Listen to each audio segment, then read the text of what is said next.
There is a moment at the Black Gate of Mordor, in the last chapter before the ring is destroyed, in the final hours of the War of the Ring, when the greatest heroes of Middle-earth come face to face with something more disturbing than an orc army, more unsettling than a Nazgul, more psychologically horrifying than the Eye of Sauron itself. A man rides out. A living man. Not a wraith, not a ghost, not a spirit bound to a ring of power and enslaved to the will of the Dark Lord. A man. A human being, dressed in black, mounted on a black horse, wearing a tall black helm, riding under a banner that bears the red eye. And this man opens his mouth and speaks for Sauron. He is called the Mouth of Sauron. And he is, I want to argue tonight, one of the most important and most overlooked characters in the entire Lord of the Rings, not because of what he does, but because of what he represents. Because the Mouth of Sauron answers a question that the rest of the story largely avoids: what kind of person voluntarily serves the Dark Lord? Not a creature bred for evil, like the orcs. Not a spirit corrupted by cosmic forces, like the Balrogs. Not a king enslaved by a ring, like the Nazgul. A person. A man with a name, a history, a lineage, and a choice. A man who looked at the full scope of Sauron's evil, the slavery, the torture, the domination, the destruction of everything beautiful and free in the world, and said, yes, I will serve this. I will speak for this. I will be the voice of this darkness. Tonight I want to examine that man, who he was, where he came from, what he chose, what it cost him, and what his existence tells us about the nature of evil in Tolkien's world. Because the Mouth of Sauron is not a footnote. He is the answer to a question that most readers never think to ask. Who runs the Dark Lord's government?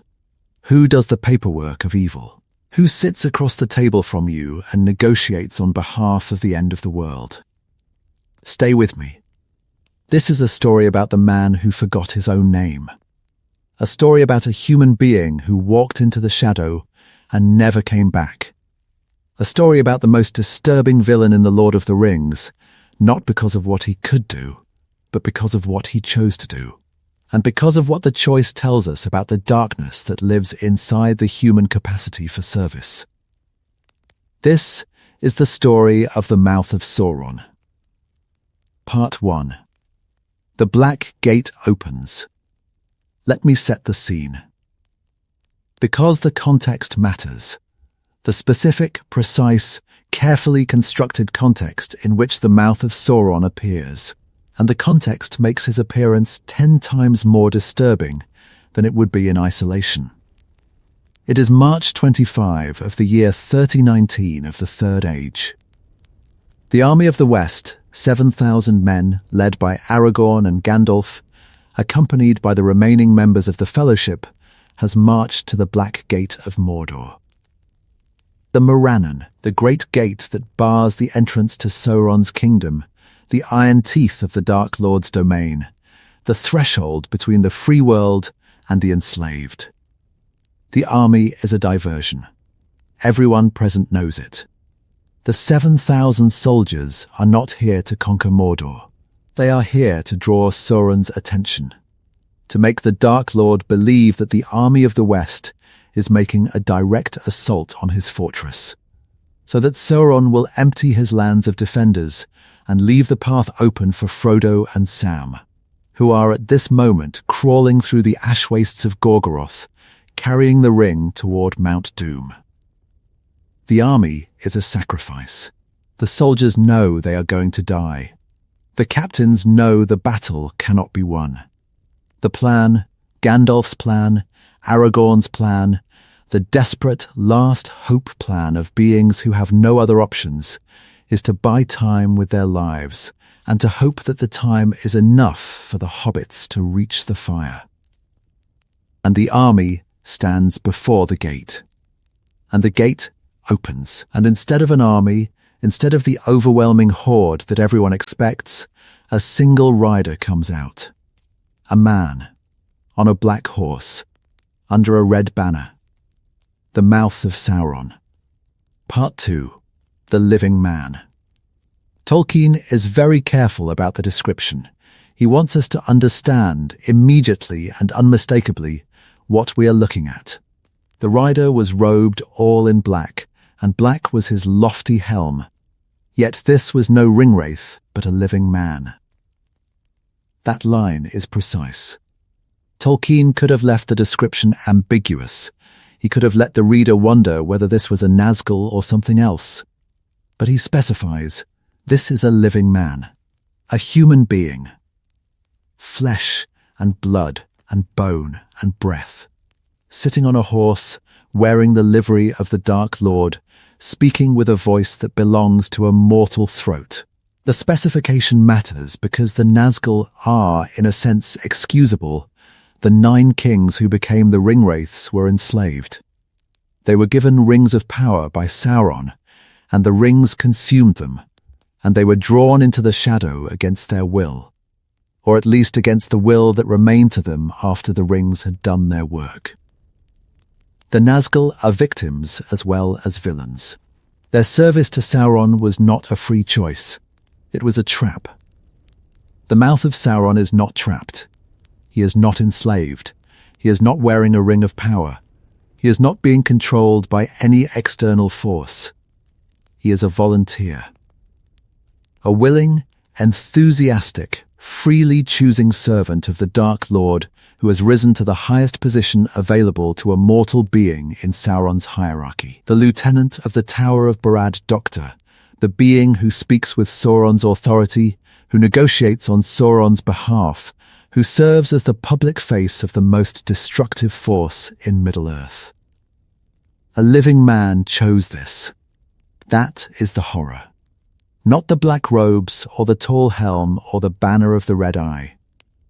The horror is the choice. The horror is that a human being, a member of the same species as Aragorn and Faramir, and Owen and all the noble, courageous, self-sacrificing heroes of the story, looked at Sauron's kingdom and said, "This is where I belong." Part 3. A Name Forgotten. Tolkien gives us a detail about the Mouth of Sauron that is, I think, the most chilling single detail about any character in the entire Lord of the Rings. His name is remembered in no tale, for he himself had forgotten it. Read that again.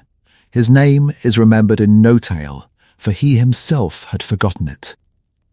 The man who speaks for Sauron has forgotten his own name.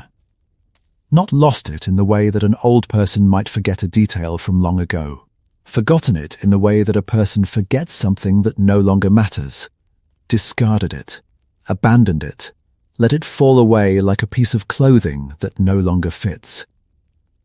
The name was the last thread connecting this man to the person he used to be, to the child who was born with that name, to the family that gave him that name, to the community and the culture and the history that the name represented.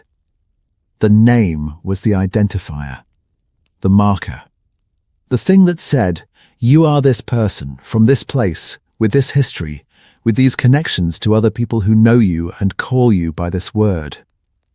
And he let it go. He let the name go and he replaced it with a function, the Mouth of Sauron. He is no longer a person. He is an office.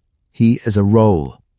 He is a piece of the Dark Lord's administrative machinery, defined entirely by his relationship to Sauron, identified entirely by his utility to the master he serves.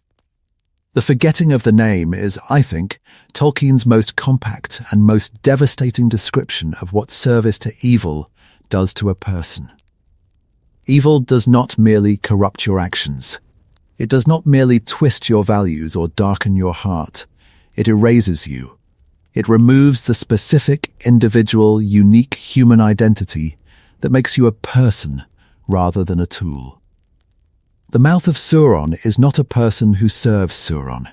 He is a function of Sauron's will, an instrument, a mechanism, a speaking apparatus that produces words on behalf of the Dark Lord.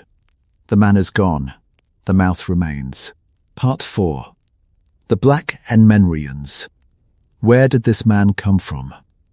Tolkien tells us he was a renegade who came of the race of those that are named the Black Enmenrians. The Black Enmenrians. This is a term that most casual readers pass over without much thought, but it opens a window into one of the darkest and most fascinating corners of Tolkien's world. A history of corruption that stretches back thousands of years and that connects the Mouth of Sauron to some of the most catastrophic events in the history of Middle-earth. The Númenóreans were the greatest race of men in the history of Tolkien's world. They were the Dunedain, the men of the West, blessed by the Valar with long life, great stature, and extraordinary capability. They built Menor, the island kingdom in the Western Sea, the greatest civilization that mortal men ever achieved. They were allies of the elves, friends of the Valar, the closest that human beings ever came to the angelic perfection that the elves represented. And they fell. The fall of Menor is one of Tolkien's great tragedies, a story of pride and corruption and the seductive whisper of the Dark Lord. Sauron was captured by the Enmenrians and brought to their island as a prisoner, and he used his time in captivity to corrupt them, to whisper to the king, to flatter the court, to exploit the Enmenrians' growing fear of death and their jealousy of the elves' immortality. Sauron turned the Enmenrians against the Valar. He convinced them to worship Morgoth. He persuaded them to sail west and attack the Blessed Realm itself and the Valar. Laying down their guardianship of the world, called upon Ilúvatar himself. And Ilúvatar responded by sinking the island, destroying Menor, and reshaping the world. But not all the Enmenrians were on the island when it sank. Many had established colonies in Middle-earth, settlements along the coasts, ports and fortresses, and trading posts that served as the outposts of Menrian power. And when Menor fell, these colonists were left behind, stranded in Middle-earth, cut off from their homeland, divided between those who had remained faithful to the Valar and those who had followed Sauron's corruption. The faithful became the Dunedain of the north and the south, the founders of Arna and Gondor, the ancestors of Aragorn, the preserved remnant of Memrian nobility. The corrupted became the Black Enmenrians, men who had embraced Sauron's teachings, who had turned away from the Valar, who had chosen the darkness that Sauron offered, and who continued to serve the darkness after Menor's fall. The Mouth of Sauron is a descendant of the Black Enmenrians. He comes from a lineage of corruption, a family, a culture, a tradition that has been aligned with Sauron for thousands of years. He is not a person who was corrupted in a single lifetime. He is the product of generations of corruption, the inheritor of a tradition of service to the Dark Lord that is older than Gondor, older than Arna, older than most of the civilizations of the Third Age. Part 5. The Inheritance of Darkness. The Black Memrian heritage matters because it tells us something about the Mouth of Sauron that changes our understanding of his character. He did not fall. He was raised. Most of Tolkien's villains, Saruman, Denethor, Boromir, the Nazgul, are fallen heroes. They start from a position of goodness or neutrality and are corrupted by external forces, by the ring, by the Palantir, by the pressure of the war, by the seduction of power. Their villainy is a descent. They were something else before they became what they are, and the something else is visible underneath the corruption, a reminder of what was lost. The Mouth of Sauron is different. The Mouth of Sauron was not corrupted. He was formed. He grew up in a culture that served Sauron. He was educated in a tradition that viewed Sauron's dominion as legitimate, as desirable, as the natural order of the world. He inherited his allegiance to the Dark Lord, the way Aragorn inherited his claim to the throne of Gondor, as a birthright, as a family tradition, as the defining characteristic of his lineage. This does not excuse him. Tolkien is very clear that moral choice is always possible, that no heritage, no upbringing, no cultural conditioning can fully remove the individual's responsibility for choosing good or evil. The Mouth of Sauron could have chosen differently. He could have rejected his heritage, renounced his lineage, turned away from the darkness that his family served. The Dunedain chose to remain faithful to the Valar despite the corruption of Menor. The Black and Menrians chose otherwise. And the Mouth of Sauron, as an individual within the Black and Menrian tradition, made his own choice, the same choice his ancestors made, the choice to serve the Dark Lord, the choice to embrace the darkness rather than the light. But the inheritance matters because it tells us that the Mouth of Sauron is not a random evil person. He is the product of a system, a culture of corruption, a tradition of service to Sauron, an organized, multi-generational commitment to the cause of the Dark Lord that has been operating in Middle-earth for thousands of years. The Mouth of Sauron is not an isolated villain. He is the representative of a civilization, a dark, corrupted, Sauron-worshipping civilization that exists alongside and in opposition to the free civilizations of the West. Part 6. When the tower rose again, Tolkien gives us a timeline clue about the Mouth of Sauron that helps us understand when he entered Sauron's direct service. He entered the service of the Dark Tower when it first rose again. The Dark Tower, Barad-dûchtur, was rebuilt by Sauron after his return to Mordor.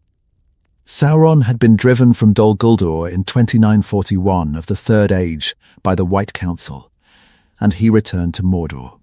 By 2951, Sauron had declared himself openly and had begun the rebuilding of Barad-dûr, the great fortress, the seat of his power, the tower from which he would launch his final war against the Free Peoples.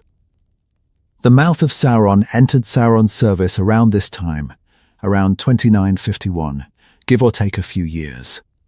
This means that by the time of the War of the Ring in 3019, the Mouth of Sauron had been serving Sauron for approximately 68 years. 68 years. This is significant for several reasons. First, it tells us that the Mouth of Sauron was not a recent convert. He had been in Sauron's service for nearly 7 decades. He had risen through the ranks. He had proven his loyalty over years and decades of service. He had demonstrated the cunning, the ruthlessness, the commitment to the cause that earned him the highest mortal position in Sauron's hierarchy. The Mouth of Sauron at the Black Gate is not a newcomer. He is a veteran, a seasoned, experienced, deeply embedded servant of the Dark Lord who has spent a human lifetime in the shadow of Barad-dûchtur. Second, it raises the question of age. If the Mouth of Sauron entered service around 2951 and was already an adult at that time, he would be at least 80 or 90 years old by 3019. This is old for an ordinary man, but the Mouth of Sauron is not an ordinary man. He is a Black and Menrian, a descendant of the long-lived race of Westerners.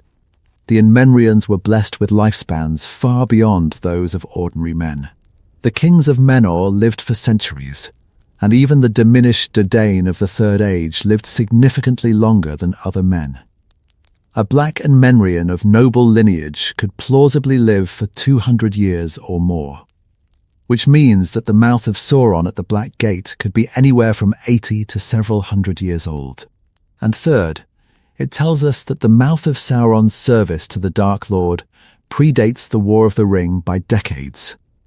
The war, the specific, focused military campaign that culminates at the Black Gate, is only the latest and the most dramatic expression of a relationship that has been developing for a lifetime. The Mouth of Sauron did not sign up for the war. He signed up for the cause. The war is incidental. The cause is everything. Part 7. The Rise Through the Ranks. Tolkien tells us that the Mouth of Sauron rose to his position because of his cunning. The word is specific. Not because of his strength, not because of his loyalty or because of his piety or because of his military prowess, because of his cunning. The Mouth of Sauron advanced in Sauron's hierarchy through intelligence, through manipulation, through the ability to navigate the lethal politics of the Dark Lord's court. Consider what this means. Sauron's hierarchy is not a meritocracy in the conventional sense. It is a dominion, a system in which advancement is achieved through a combination of usefulness to the master and the ability to survive the competition. The competition is not friendly.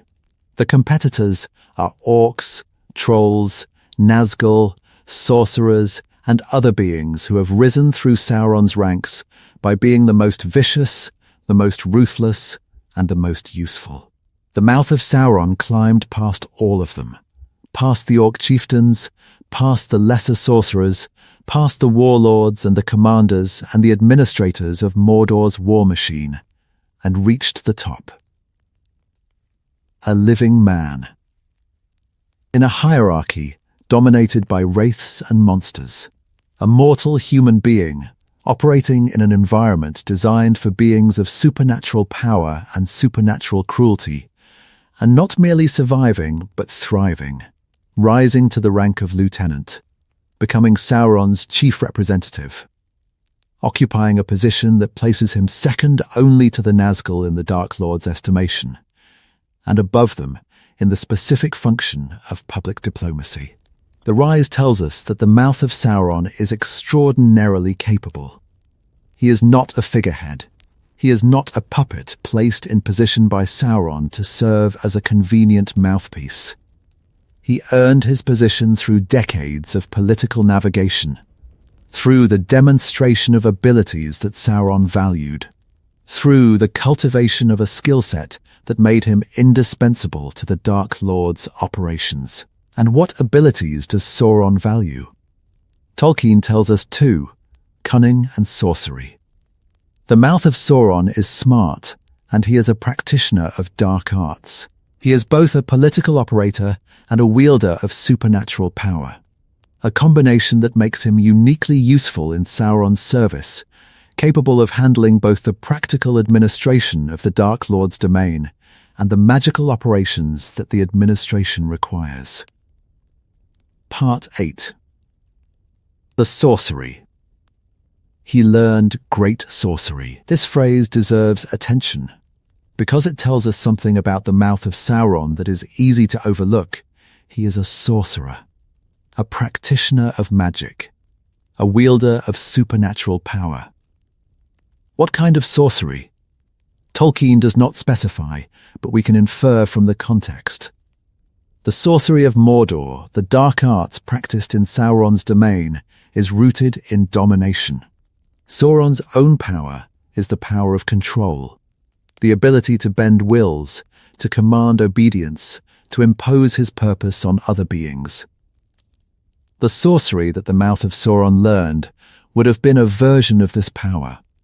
Techniques of domination, of manipulation, of the imposition of will on the physical and the spiritual world. The sorcery also connects the Mouth of Sauron to the Black Menrian tradition.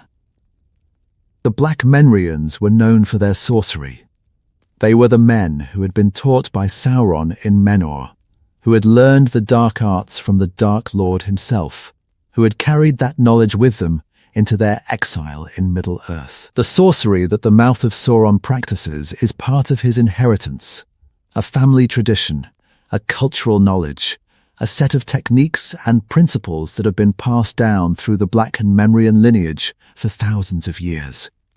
The sorcery would have been essential to his survival and his advancement. In Sauron's hierarchy, power is the currency. The ability to exert supernatural force, to dominate, to terrify, to control, is the fundamental qualification for high office. A mortal man without sorcery would have been prey in the predatory environment of Barad Dûchtur. A mortal man with sorcery, with the knowledge and the skill to match the supernatural power of the Nazgul and the other dark beings in Sauron's service, could survive, could advance, could reach the top. The sorcery also explains one of the most disturbing aspects of the Mouth of Sauron's character, his longevity. A normal man could not serve Sauron for 68 years and remain vital enough to ride a horse and negotiate with kings. The sorcery, the dark arts, the techniques of domination and preservation would have extended the Mouth of Sauron's life beyond the natural span, keeping him active and capable well past the age when an ordinary man would have declined. The sorcery is doing to the Mouth of Sauron something similar to what the ring did to Bilbo and Gollum, extending life, preserving vitality, but at a cost that is measured in the erosion of the human qualities that make life worth living. Part 9. More cruel than any orc. Tolkien gives us one more detail about the Mouth of Sauron that is easy to read past but that stops you cold when you think about it. He was more cruel than any orc. More cruel than any orc. Orcs in Tolkien's world are creatures of malice. They are bred for cruelty. They torture for entertainment. They kill for sport.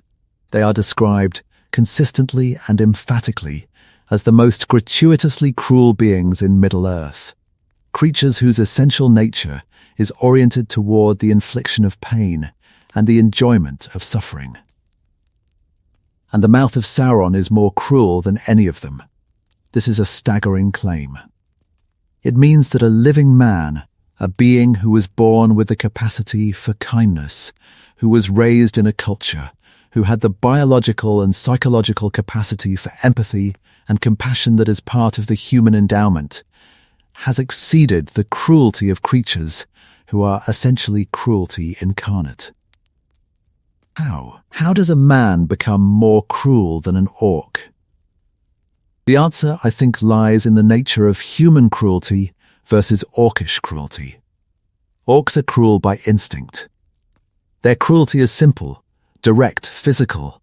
The cruelty of a predator, the cruelty of a being that enjoys causing pain but that does not think deeply about the pain it causes. Orcish cruelty is reactive. It responds to the moment.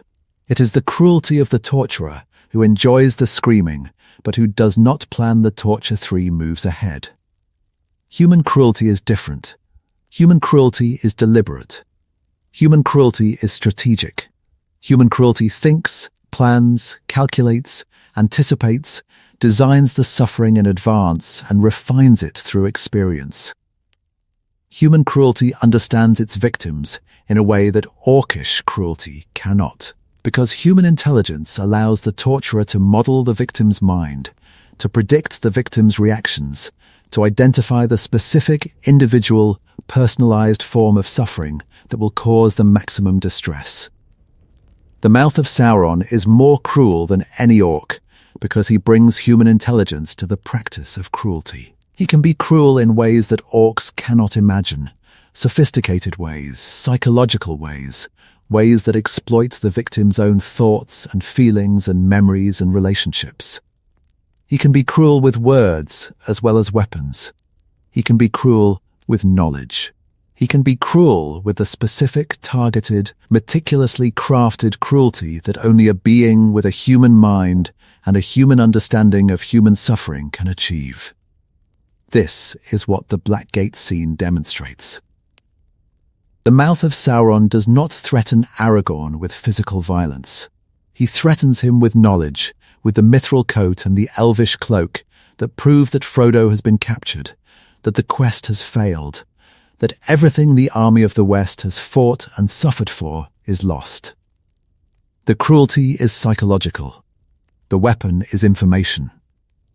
The attack is aimed not at the body, but at the spirit, at the hope, at the courage, at the will to fight that sustains the defenders. The Mouth of Sauron is trying to break them from the inside, to shatter their resistance with the one weapon that swords and shields cannot defend against: despair. Part 10. The Office of the Mouth. The title itself, The Mouth of Sauron, deserves examination, because it reveals something about the role and the nature of the position that the man holds. A mouth is an instrument of speech. A mouth produces words. A mouth communicates, transmits information, delivers messages, articulates the thoughts of the mind that commands it. The Mouth of Sauron is literally the organ by which Sauron speaks to the outside world. He is the interface between the Dark Lord and everyone else, the translator, the messenger, the communications device through which Sauron's will is articulated to the beings who are the targets of that will. But a mouth is also subordinate. A mouth does not think. A mouth does not decide. A mouth does not have its own opinions or its own agenda. A mouth speaks what the mind tells it to speak. The Mouth of Sauron is, by the logic of his own title, a servant without independence, a tool that produces speech on behalf of a master, a conduit that transmits Sauron's intentions without adding his own. This is dehumanizing in a way that goes beyond the forgetting of the name. The name forgetting removes the man's identity. The title removes his agency. He is not Sauron's advisor or Sauron's ambassador or Sauron's prime minister.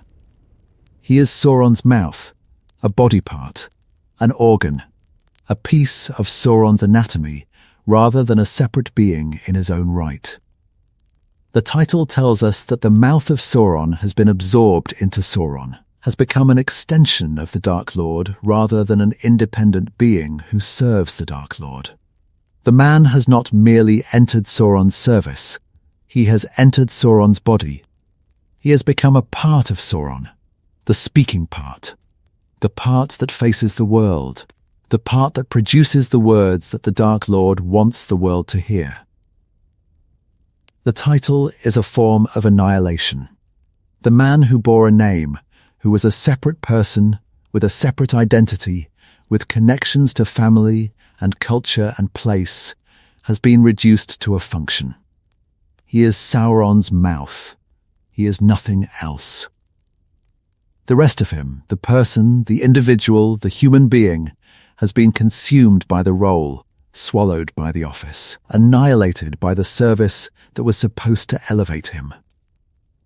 Part 11. Sauron's government. The existence of the Mouth of Sauron tells us something important about Sauron's domain that the rest of the story does not fully explore. Sauron has a government. Sauron has a bureaucracy. Sauron has an administrative apparatus, a hierarchy of officials and functionaries and officers who manage the day-to-day operations of Mordor and who ensure that the Dark Lord's will is executed across his vast and complex empire. This is easy to miss, because the Lord of the Rings presents Mordor primarily as a military threat, an army, a war machine, a force of destruction. But behind the army is a state. Behind the orcs and the trolls and the siege engines is an organization, a complex, functioning, administratively sophisticated organization that manages logistics and supply chains and communications and diplomacy and all the other mundane, unglamorous, essential operations that sustain a military campaign. Someone has to coordinate the movement of armies across hundreds of miles of hostile terrain. Someone has to manage the supply lines that feed the hundreds of thousands of orcs that Sauron commands. Someone has to oversee the construction projects, the rebuilding of Barad-dûrtr, the fortification of the Morannon, the maintenance of the road networks that connect Mordor's various outposts and strongholds. Someone has to handle the diplomacy, the negotiations with the Easterlings and the Southrons, the alliances and the treaties and the arrangements that bring external forces into Sauron's coalition. The Mouth of Sauron is that someone. Or rather, he is the chief someone, the head of the administrative apparatus, the being who coordinates the various functions of Sauron's government, the mortal official who handles the operations that the Nazgul are too terrifying and too specialized to manage. The Nazgul are weapons. They are instruments of terror and war, beings whose function is to frighten, to destroy, to project the overwhelming power of the Dark Lord onto the battlefield. The Nazgul do not negotiate. They do not administer. They do not manage supply chains or coordinate logistics or write the treaties that bind Sauron's allies to his cause. These functions require a different kind of servant, a servant with the intelligence and the flexibility and the interpersonal skills that the Nazgul lack. The Mouth of Sauron is that servant. He is the administrator of evil, the bureaucrat, the diplomat, the manager who keeps Sauron's empire running while the Nazgul terrorize the battlefield. He is the proof that evil is not only dramatic and spectacular and catastrophic. Evil is also mundane. Evil is also organizational. Evil is also the filing of reports and the drafting of treaties and the scheduling of supply convoys, the unglamorous, day-to-day, operational work that turns the Dark Lord's vision into reality. Part 12. The negotiation. The Mouth of Sauron's scene at the Black Gate is a negotiation, and it is, I think, one of the most brilliantly written scenes in the entire Lord of the Rings, because it reveals, in a handful of pages, the specific techniques and the specific psychology of a man who negotiates on behalf of absolute evil. The Mouth of Sauron rides out alone. He approaches the army of the West with a small company, a few soldiers, a single banner. The approach is deliberate. It is designed to project confidence, the confidence of a power that does not need to send an army to deal with 7,000 soldiers, that can afford to send a single representative, that considers the army of the West so insignificant that a lone diplomat is sufficient. And the Mouth of Sauron speaks. He speaks with contempt. He speaks with arrogance. He speaks with the studied, calculated, deliberately provocative condescension of a negotiator who is trying to destabilize his opponents before the negotiation begins. He asks who in the company has the authority to treat with him. He asks this of Aragorn, the heir of Isildur, the rightful king of Gondor, the leader of the army of the West. The question is an insult. It implies that the Mouth of Sauron does not recognize Aragorn's authority, does not consider Aragorn important enough to negotiate with, does not regard the army of the West as a legitimate opposing force worthy of respect. The insult is tactical. Every word the Mouth of Sauron speaks at the Black Gate is tactical. He is not having a conversation. He is conducting an operation, a psychological operation designed to weaken the enemy before the physical battle begins. The question about authority is the opening move, establish dominance, put the opponent on the back foot, force them to justify their own existence before the negotiation can proceed. Gandalf responds. Gandalf names himself, identifies the others, asserts the army of the West's right to negotiate. But the Mouth of Sauron is barely listening. He does not care about the answer. The question has served its purpose, it has established the dynamic, set the tone, made it clear that the Mouth of Sauron considers himself the superior party in the negotiation. Everything that follows is built on this foundation. And then the Mouth of Sauron produces his evidence. He brings out the tokens, Frodo's mithril coat, the elvish cloak, and a short hobbit blade. He holds them up. He lets the army of the West see them. And he watches the reaction. The reaction is devastating. The sight of Frodo's possessions, the proof that the ring-bearer has been captured, that the quest has failed, that the one hope of the free peoples has been extinguished, hits the army of the West like a physical blow. Gandalf's face changes. Pippin cries out. The assembled lords and captains feel the despair washing over them, the cold, crushing, hope-destroying despair that is the Mouth of Sauron's primary weapon. Pippin's cry deserves attention.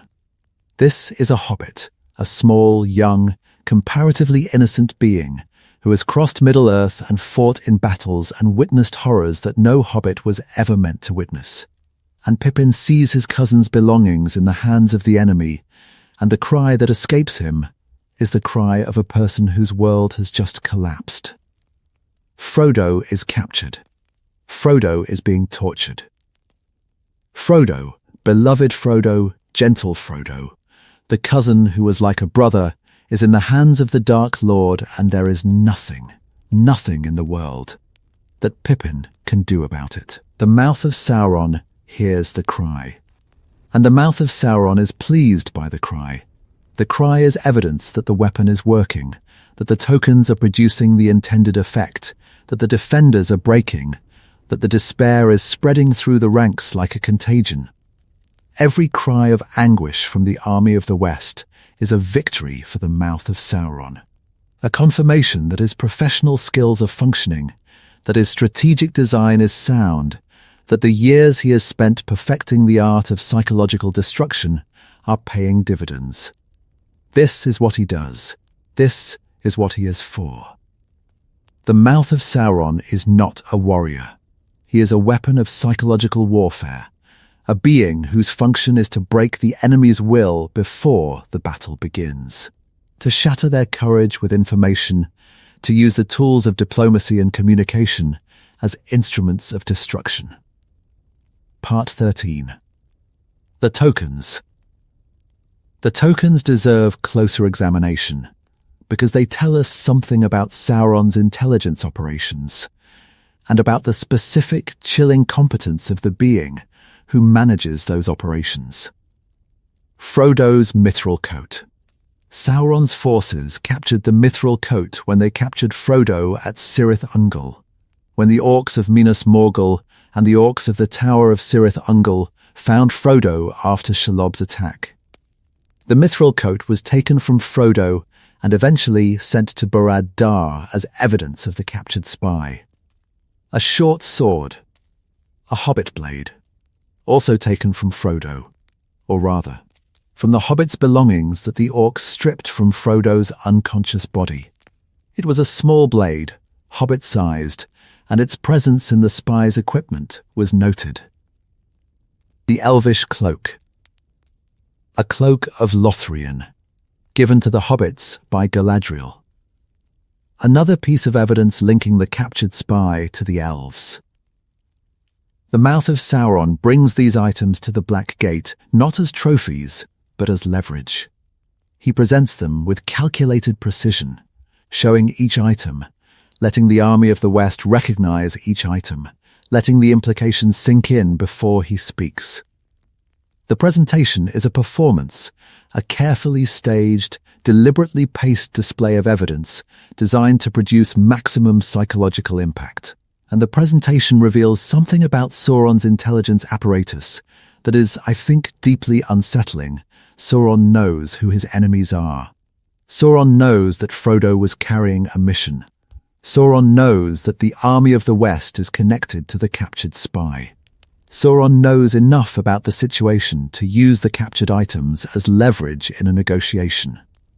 To understand that the mithril coat and the sword and the cloak will be recognized, that their recognition will produce despair, and that the despair will be a weapon. The intelligence is not complete. Sauron does not know about the ring, he has not found it on Frodo, and he does not understand that the spy's mission was to destroy the ring. But the intelligence is sufficient.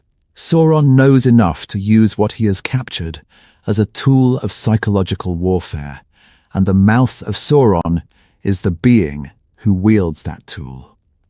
And this is where the intelligence operation reveals its greatest limitation and its greatest irony. Sauron's intelligence apparatus is vast. It encompasses spies in every kingdom, scouts along every border, informants in every court. The apparatus can track the movements of armies, intercept communications, monitor the activities of kings and captains across the breadth of Middle-earth. It is, by any conventional standard, the most sophisticated intelligence network in the world. But the apparatus cannot see hobbits. This is not a technical limitation. It is a conceptual one. The intelligence apparatus is designed to identify threats, and threats are defined by the worldview of the being who designed the apparatus. Sauron's worldview measures threats in units of power, armies, weapons, alliances, the ability to project force. Hobbits register at 0 on every one of these scales. They have no army. They have no weapons worth mentioning. They have no alliances with the great powers. They are, by every metric that Sauron's intelligence apparatus uses, invisible. The Mouth of Sauron, who managed the intelligence apparatus, shares this blind spot. He cannot see what Sauron cannot see. He cannot conceive what Sauron cannot conceive. The intelligence that he presents at the Black Gate, the tokens, the information about the captured spy is accurate as far as it goes. But it misses the one piece of information that matters, the ring. The spy was not merely a spy. The spy was the ring bearer. And the ring is not in the spy's pockets anymore, because another hobbit, a second invisible, inconceivable apparatus-defeating hobbit, rescued the first and took the ring and continued the mission. The Mouth of Sauron presents his intelligence with professional confidence. He believes he has the complete picture. He believes the tokens tell the whole story. And his belief, his confidence, his professional certainty, his trust in the apparatus he has spent decades building, is wrong. Catastrophically, empire-ending wrong. Part 14. Gandalf's response. Gandalf's response to the Mouth of Sauron is one of the most important moments in the scene, and it reveals something about the dynamic between the two negotiators that is easy to miss. Gandalf does not despair. He is shaken. The sight of Frodo's mithril coat shakes him, and the implication that Frodo has been captured and possibly tortured is deeply disturbing. But Gandalf does not break. He does not give in to the despair that the Mouth of Sauron is trying to produce. He recovers. He straightens. He takes the tokens, snatches them from the Mouth of Sauron's hands, and he refuses to accept the terms. The refusal is significant because it denies the Mouth of Sauron the one thing he needs: psychological dominance. The entire negotiation is designed to establish a power dynamic, to make the army of the West feel helpless, hopeless, trapped between the overwhelming force of Sauron's army and the devastating news that the ring-bearer has been captured. The Mouth of Sauron needs the army of the West to feel defeated before the battle begins, because a defeated army fights poorly, and an army that has lost hope fights not at all. Gandalf breaks the dynamic. By refusing the terms, by snatching the tokens, by demonstrating that the news, however devastating, has not broken his will, Gandalf denies the Mouth of Sauron his victory. The psychological weapon misfires. The negotiation fails. And the Mouth of Sauron is left with nothing. No surrender, no submission, no broken enemy. He has only the battle, which he returns to the gate to initiate. The confrontation between Gandalf and the Mouth of Sauron is a confrontation between two kinds of power: the power of despair and the power of hope. The Mouth of Sauron wields despair, the calculated, strategic, professionally administered despair of a being who has spent a lifetime learning to break people's will. Gandalf wields hope, the stubborn, irrational, evidence-defying hope of a being who has spent a lifetime learning that the darkness is never the last word. Hope wins. Not because hope is stronger than despair in a conventional sense, but because Gandalf, the Maya, the wizard, the servant of the Valar, has resources of spirit that the Mouth of Sauron, for all his cunning and all his sorcery, cannot match. Gandalf can look at the evidence of failure, the mithril coat, the sword, the cloak, and choose to hope anyway. Choose to fight anyway. Choose to continue the diversion, to continue the sacrifice, to continue the desperate last hope gamble that two hobbits are still out there, still free, still carrying the ring toward the fire. And this is what makes Gandalf's response so perfect, so perfectly calibrated to the threat that the Mouth of Sauron represents. The Mouth of Sauron attacks with information. Gandalf defends with faith. The Mouth of Sauron says, "Look at the evidence. Your friend is captured. Your quest has failed. Your army will be destroyed. Surrender." And Gandalf says, "No." Not because the evidence is wrong, not because the situation is better than it appears, but because surrender is worse than fighting, because despair is worse than hope, because giving in to the darkness, however rational, however evidence-based, however strategically justified, is a betrayal of everything that the free peoples stand for.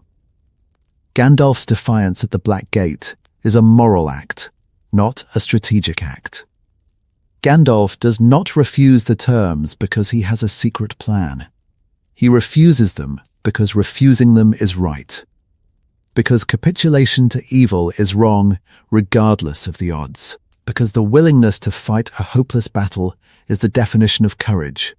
Because the alternative to fighting is not peace but slavery. The Mouth of Sauron does not understand this. He cannot understand it. The Mouth of Sauron's worldview is strategic. Every act is calculated. Every word is a tactical maneuver. Every decision is evaluated by its contribution to the objective. In the Mouth of Sauron's world, there is no such thing as a moral act. There are only effective acts and ineffective acts. And Gandalf's refusal, irrational, evidence-defying, strategically insane, is, in the Mouth of Sauron's analysis, an ineffective act. But the ineffective act saves the world. The refusal buys the time. The army fights. The hobbits reach the mountain. The ring falls into the fire. And the Mouth of Sauron, the strategist, the calculator, the man who measured every act by its effectiveness, discovers that the most effective act at the Black Gate was the one that looked most like madness. Part 15. Aragorn's Gaze. There is a detail in the Black Gate scene that the book handles differently from the film, and the book's version is, I think, more interesting and more revealing. In the book, when the Mouth of Sauron first appears, he looks at Aragorn, and Aragorn looks back, and the Mouth of Sauron, the lieutenant of Barad-dûrtr, the man who has survived decades in Sauron's court, the negotiator who has faced down armies and broken the will of captains and kings, the Mouth of Sauron falters. Aragorn's gaze unsettles him. The text tells us that the Mouth of Sauron met Aragorn's eyes, and for a moment they strove, and then the Mouth of Sauron quailed and gave back, as if menaced with a blow. The hardened, ruthless, unshakable servant of the Dark Lord looked into the eyes of the heir of Isildur and flinched. What did he see? Tolkien does not say directly, but the implication is clear. The Mouth of Sauron saw authority. Real authority. The authority of a king, not the derived, delegated, master-dependent authority of a lieutenant, but the inherent, personal, self-evident authority of a being who is meant to rule. Aragorn carries the authority of the Nadain, of the line of Menor, of the ancient and legitimate kingship that Sauron has been trying to destroy for 3,000 years.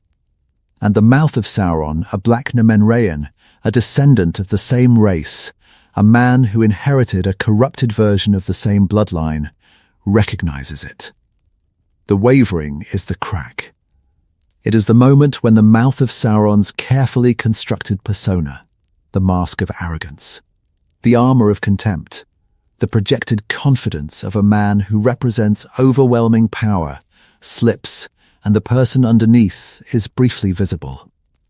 And the person underneath is afraid. Afraid of Aragorn, afraid of the authority that Aragorn represents. Afraid, perhaps, of the choice that he made long ago. The choice to serve Sauron rather than the legitimate kings. To embrace the corruption rather than the faithfulness. and afraid of the consequences of that choice.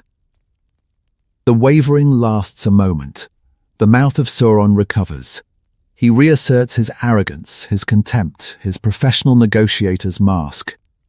But the wavering happened, and it tells us that underneath the Mouth of Sauron, underneath the office, the function, the annihilated identity, there is still a person, still a man, still a descendant of Menor who can recognize the authority of the true king, and who, for one unguarded moment, responds to that authority with the instinctive, ancestral, deeply buried recognition that this is the power he should have served. The wavering also tells us something about Aragorn. Aragorn has just spent weeks marching toward his own death. He is leading an army that he knows will be destroyed. He is conducting a diversion, a sacrifice, a last hope gamble that depends on two hobbits reaching a volcano. Aragorn has every reason to feel despair, every reason to feel doubt, every reason to look at the overwhelming force of Sauron's army and to question the wisdom of the plan. And instead, Aragorn looks at the Mouth of Sauron and makes the Mouth of Sauron waver. The being who should be despairing is projecting authority. The being who should be intimidated is doing the intimidating. The king who has no kingdom, who commands a doomed army, who is marching voluntarily into the jaws of the most powerful enemy in the world. This king makes the Dark Lord's chief lieutenant flinch. The moment is brief, but it contains the entire moral argument of the Lord of the Rings in miniature. Borrowed power, power that derives from domination, from service, from the reflected glory of a master, is weaker than inherent authority. The Mouth of Sauron has the full backing of Sauron's empire. Aragorn has nothing but himself, and Aragorn is stronger. Because Aragorn's strength is his own, earned through a lifetime of sacrifice and service, rooted in a character that does not depend on any master's favor.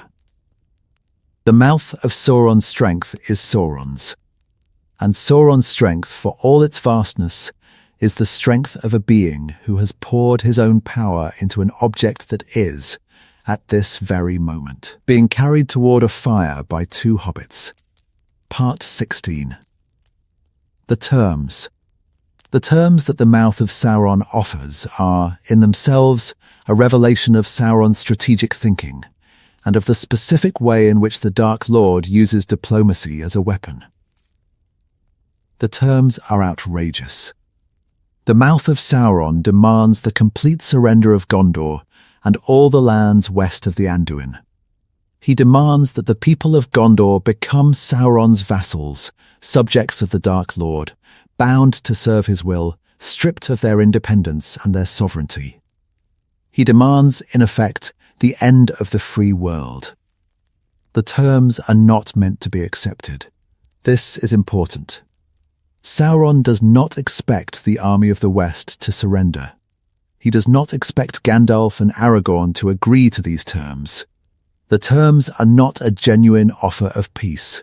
They are a weapon, another instrument of psychological warfare, designed to demonstrate the hopelessness of the army of the West's position. The message of the terms is, look at what you are facing. Look at the power that opposes you. The Dark Lord is so confident of his victory that he does not even bother to offer reasonable terms. He demands everything: total submission, complete surrender, the end of freedom, because he believes he can take everything, and he wants you to know that he believes he can take everything. The terms are also a distraction. While the Mouth of Sauron negotiates, while the army of the West considers the terms, while the despair of the captured ring-bearers' tokens sinks in, the clock is ticking. Frodo and Sam are moving toward Mount Doom.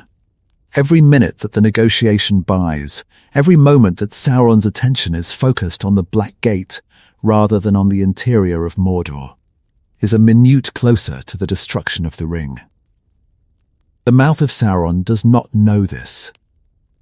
He does not know that the negotiation is serving the enemy's purpose even as it serves his master's.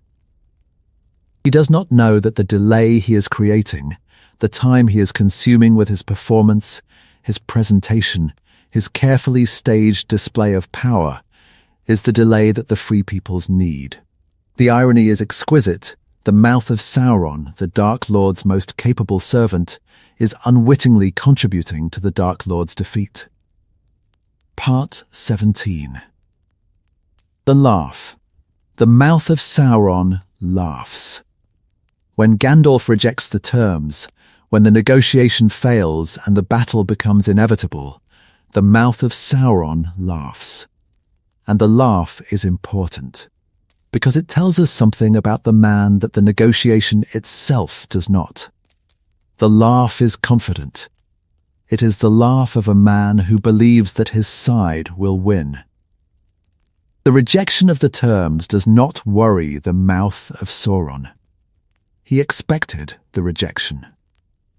He knew that the terms would not be accepted. The negotiation was a formality, a prelude to the battle, a psychological softening up that was always going to end in combat. The Mouth of Sauron laughs because the rejection confirms his expectations, and because the battle that follows will, he believes, end in the complete destruction of the army of the West. But the laugh is also revealing in a different way.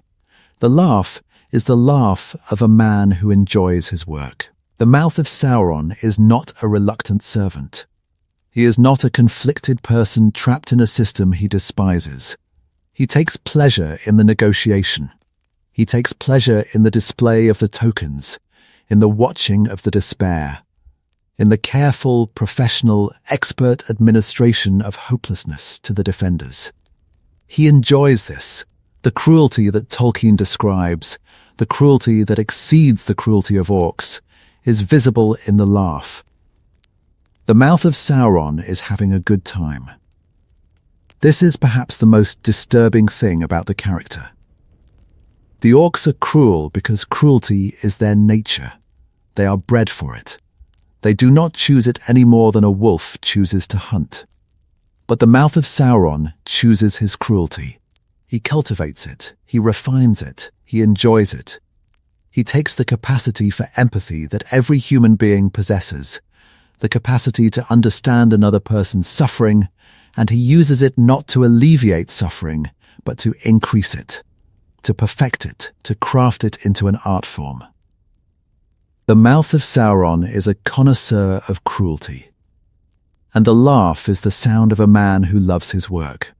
Part 18. The Mouth and the Nazgul. The relationship between the Mouth of Sauron and the Nazgul is never described in the text, but it can be inferred, and the inference is fascinating, because it reveals the internal dynamics of Sauron's hierarchy. The Nazgul are Sauron's chief servants. They are the 9 Ringwraiths, the most powerful, the most terrifying, the most completely dominated beings in the Dark Lord's service. They outrank everyone else. They are the field commanders, the terror weapons, the instruments of Sauron's direct will operating in the physical world. And the Mouth of Sauron is their colleague. He works alongside them. He operates at the same level of the hierarchy, not as their subordinate, not as their superior, but as a parallel officer serving a different function. The Nazgul handle war. The Mouth of Sauron handles everything else. The dynamic would have been tense.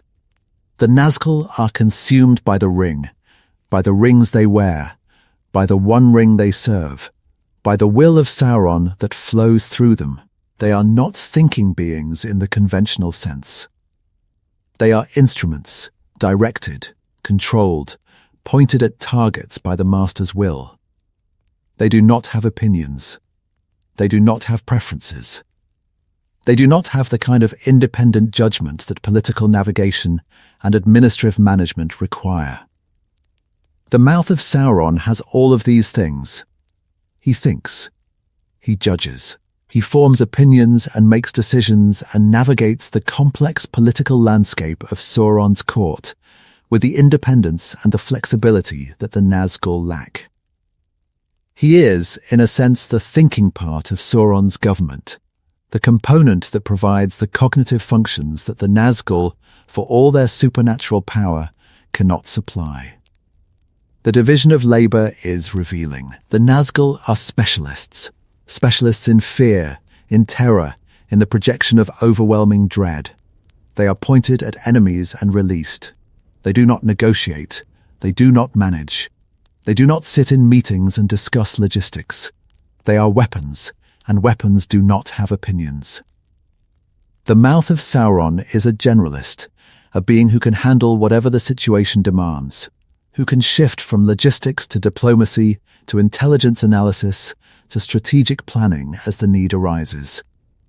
He is the Swiss army knife of Sauron's hierarchy. The Nazgul are the sledgehammers. Both are necessary. Both serve the Dark Lord's purposes. But they serve those purposes in fundamentally different ways, and the difference creates a tension. A tension between the supernatural force of the Nazgul and the human intelligence of the Mouth, between the blunt instrument and the precision tool, between the beings who are useful because they are terrifying, and the being who is useful because he thinks. The Witch King of Angmar, the Lord of the Nazgul, the chief of the 9 Ringwraiths, would have been the Mouth of Sauron's most important colleague and his most dangerous rival. The Witch King commanded the armies. The Mouth of Sauron administered the empire. Their domains overlapped at the edges: military logistics, strategic planning, the coordination of campaigns, and the overlapping would have been a source of friction. Who decides the campaign timeline? Who sets the priorities? Who resolves the conflicts between military necessity and administrative capability? Sauron resolved these conflicts. The Dark Lord's will was the final arbiter of all disputes within his hierarchy. But the conflicts existed, and the Mouth of Sauron had to navigate them, had to manage his relationship with the Witch King, had to defer when deference was warranted and to assert when assertion was necessary, had to maintain his position in a hierarchy where his nearest peer was a being of terrifying supernatural power who could destroy him with a thought. This makes the Mouth of Sauron both indispensable and vulnerable. Indispensable because Sauron needs a thinking administrator, a being who can handle the nuanced, judgment-requiring, cognitively demanding work of running an empire. Vulnerable because his independence, his capacity for thought, for judgment, for opinion, is also a capacity for betrayal. The Nazgul cannot betray Sauron. They are too thoroughly enslaved. The Mouth of Sauron retains enough independence to betray, and the retention of that independence, necessary as it is for his function, must be a source of constant, low-level anxiety for a Dark Lord whose primary concern is the control of his servants. Part 19. The Court of Barad-dûrtr. Let us imagine, because Tolkien does not describe it directly, and imagination is required, what the court of Barad-dûrtr was like. What did the Mouth of Sauron's daily life look like? What was it like to be the chief mortal official of the Dark Lord's government? Barad-dûrtr was a fortress. It was the greatest fortress in Middle-earth, a tower of dark stone, built by Sauron's power, maintained by Sauron's will, rising from the plateau of Gorgoroth like a spike driven into the earth by the hand of a god. The fortress was vast. It contained not only the military installations that you would expect, barracks, armories, command centers, watchtowers, but also the administrative infrastructure of a vast empire, offices, archives, communication centers, rooms for the drafting and the storage of the documents that kept Mordor running. The Mouth of Sauron worked in these rooms. He sat at a desk, or stood before a table, or knelt before the palantir, or whatever posture the daily business of Mordor required. He read reports. He drafted orders. He reviewed intelligence from the spies and the scouts and the informants who provided Sauron with information about the movements and the plans of his enemies. He coordinated with the Orc commanders. He managed the supply lines. He handled the correspondence with the Easterlings and the Southrons, the foreign allies whose forces supplemented Sauron's own armies. This is mundane. Deliberately, pointedly mundane. The Mouth of Sauron's daily life was not a dramatic sequence of dark rituals and terrifying encounters. It was administration. It was the unglamorous, repetitive, essential work of keeping a vast military-industrial complex operational. The paperwork of evil. The spreadsheets of destruction. The meeting agendas of the end of the world. And the Mouth of Sauron was good at it. He had to be. The administration of Mordor, the coordination of hundreds of thousands of soldiers, the management of supply chains stretching across thousands of miles, the maintenance of a military alliance with multiple foreign powers was a task of extraordinary complexity. A less capable administrator would have failed. The logistics would have collapsed, the supply lines would have broken, the alliances would have frayed, and the war machine would have ground to a halt. The fact that Sauron's war machine did not grind to a halt. The fact that Mordor fielded enormous armies on multiple fronts simultaneously. That the Easterlings and the Southrons showed up on schedule. That the siege of Minas Tirith was supplied and coordinated across vast distances tells us that the administration was competent.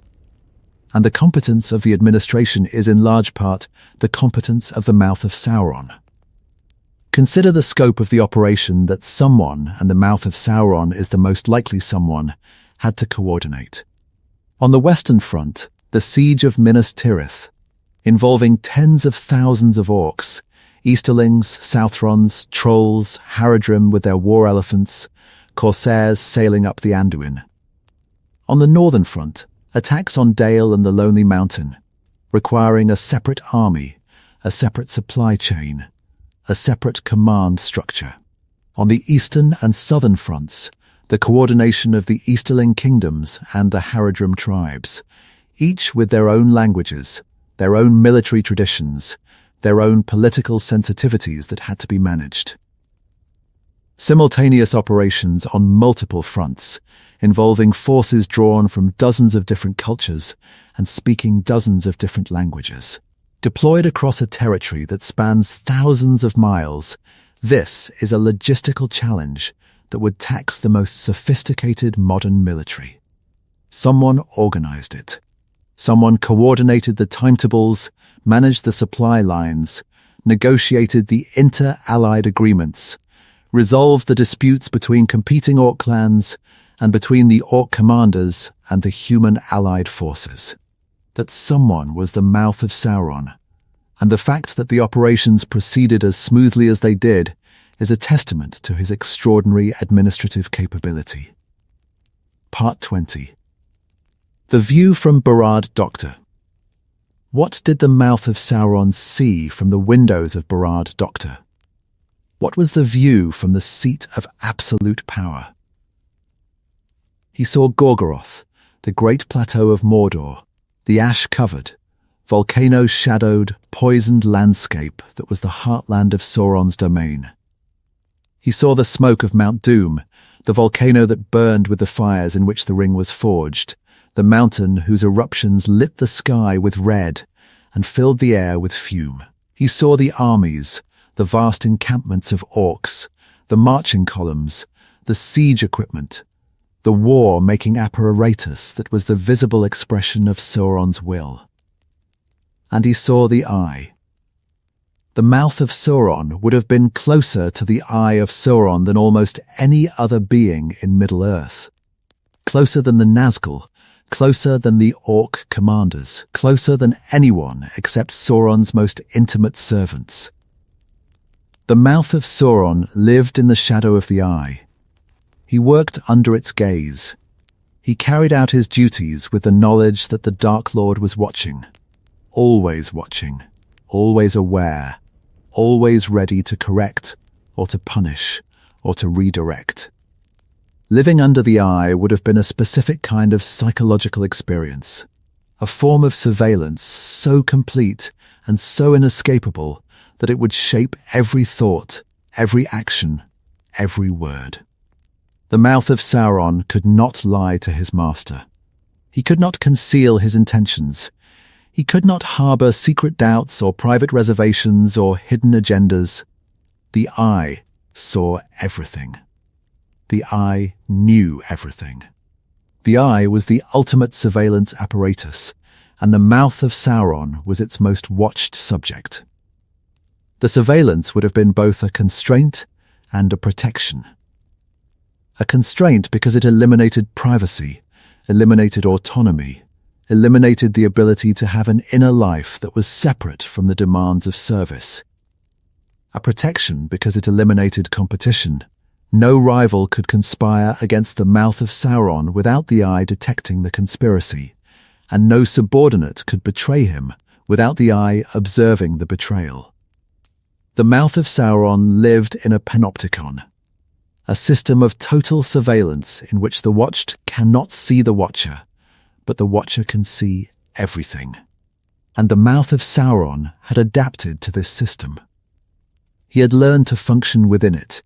He had learned to make the surveillance work for him, to use the eye's omniscience as a tool of his own power, to present himself as the most transparent, the most loyal, the most completely aligned servant in the Dark Lord's hierarchy. Part 21. What he knew. Tolkien tells us that the mouth of Sauron knew much of the mind of Sauron. This phrase is revealing, and it raises questions that the text does not fully answer. What does it mean to know much of the mind of the Dark Lord? The mind of Sauron is not a human mind. It is the mind of a Maya, an angelic spirit, a being of cosmic power whose thoughts operate on scales and in dimensions that are fundamentally different from human cognition. Sauron thinks about the world in terms of will and domination, in terms of the manipulation of cosmic forces, in terms of the grand strategic movements of armies and alliances and civilizations across the vast span of Middle-earth's history. The mouth of Sauron understood this.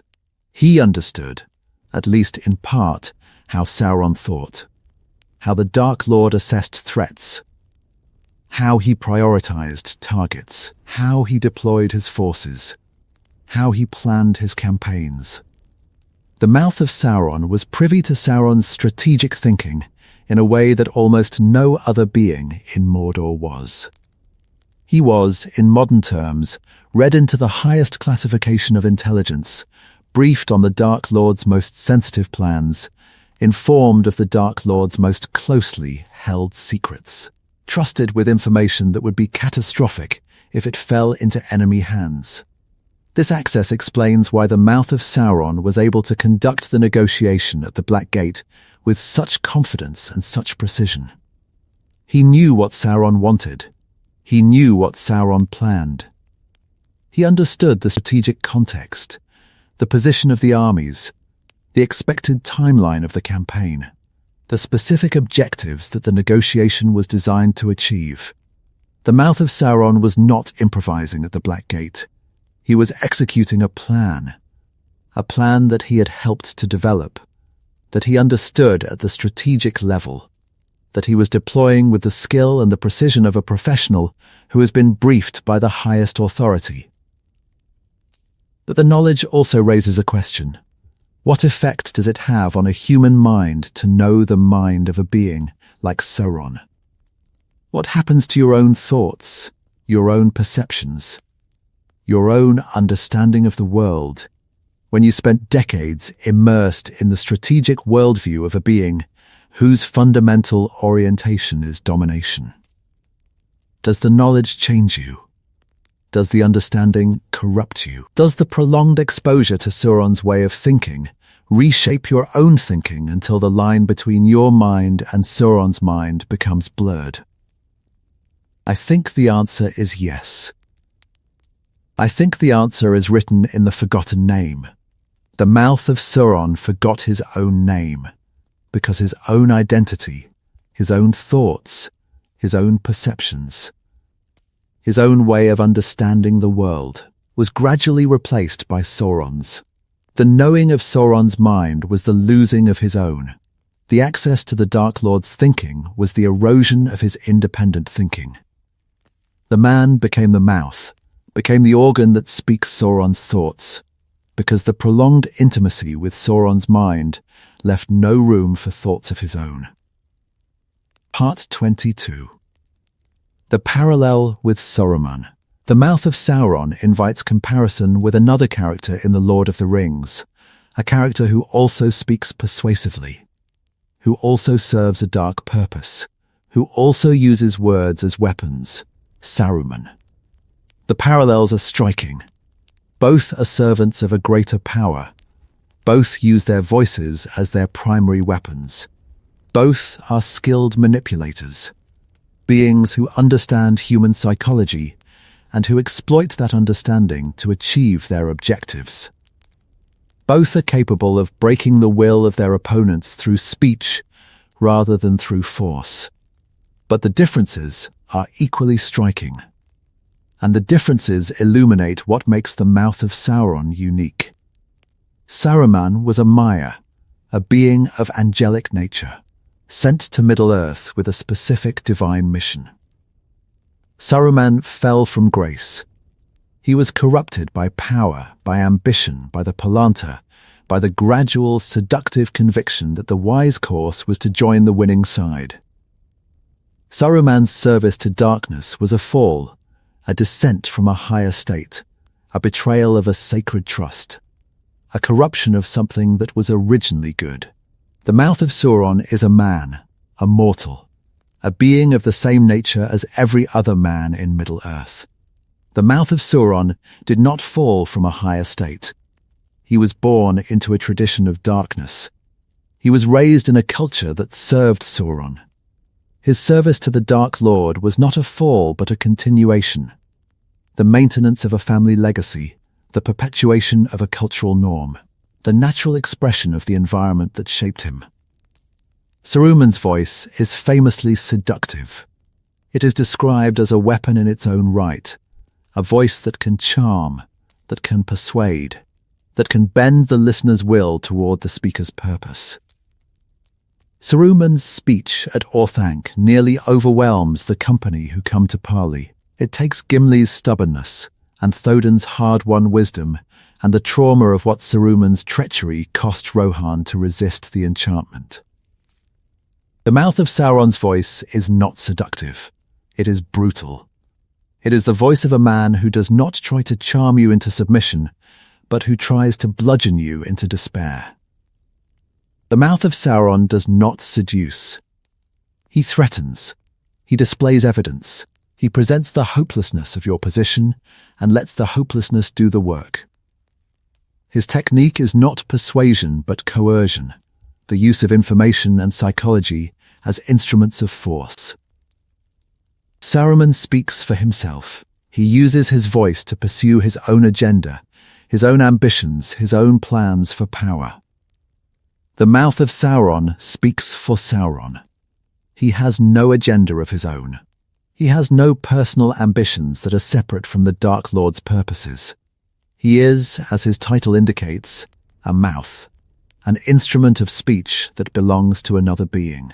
The comparison tells us that there are different kinds of evil speakers, and that the Mouth of Sauron represents the most extreme kind, the speaker who has been so completely absorbed into the evil he serves that there is nothing left of the original person. Saruman, for all his corruption, remains Saruman, a distinct individual with distinct goals and a distinct personality. The Mouth of Sauron has been erased. He is a channel, a conduit, a device through which Sauron's will is expressed in human language. Part 23. The psychology of voluntary service. Why would anyone voluntarily serve Sauron?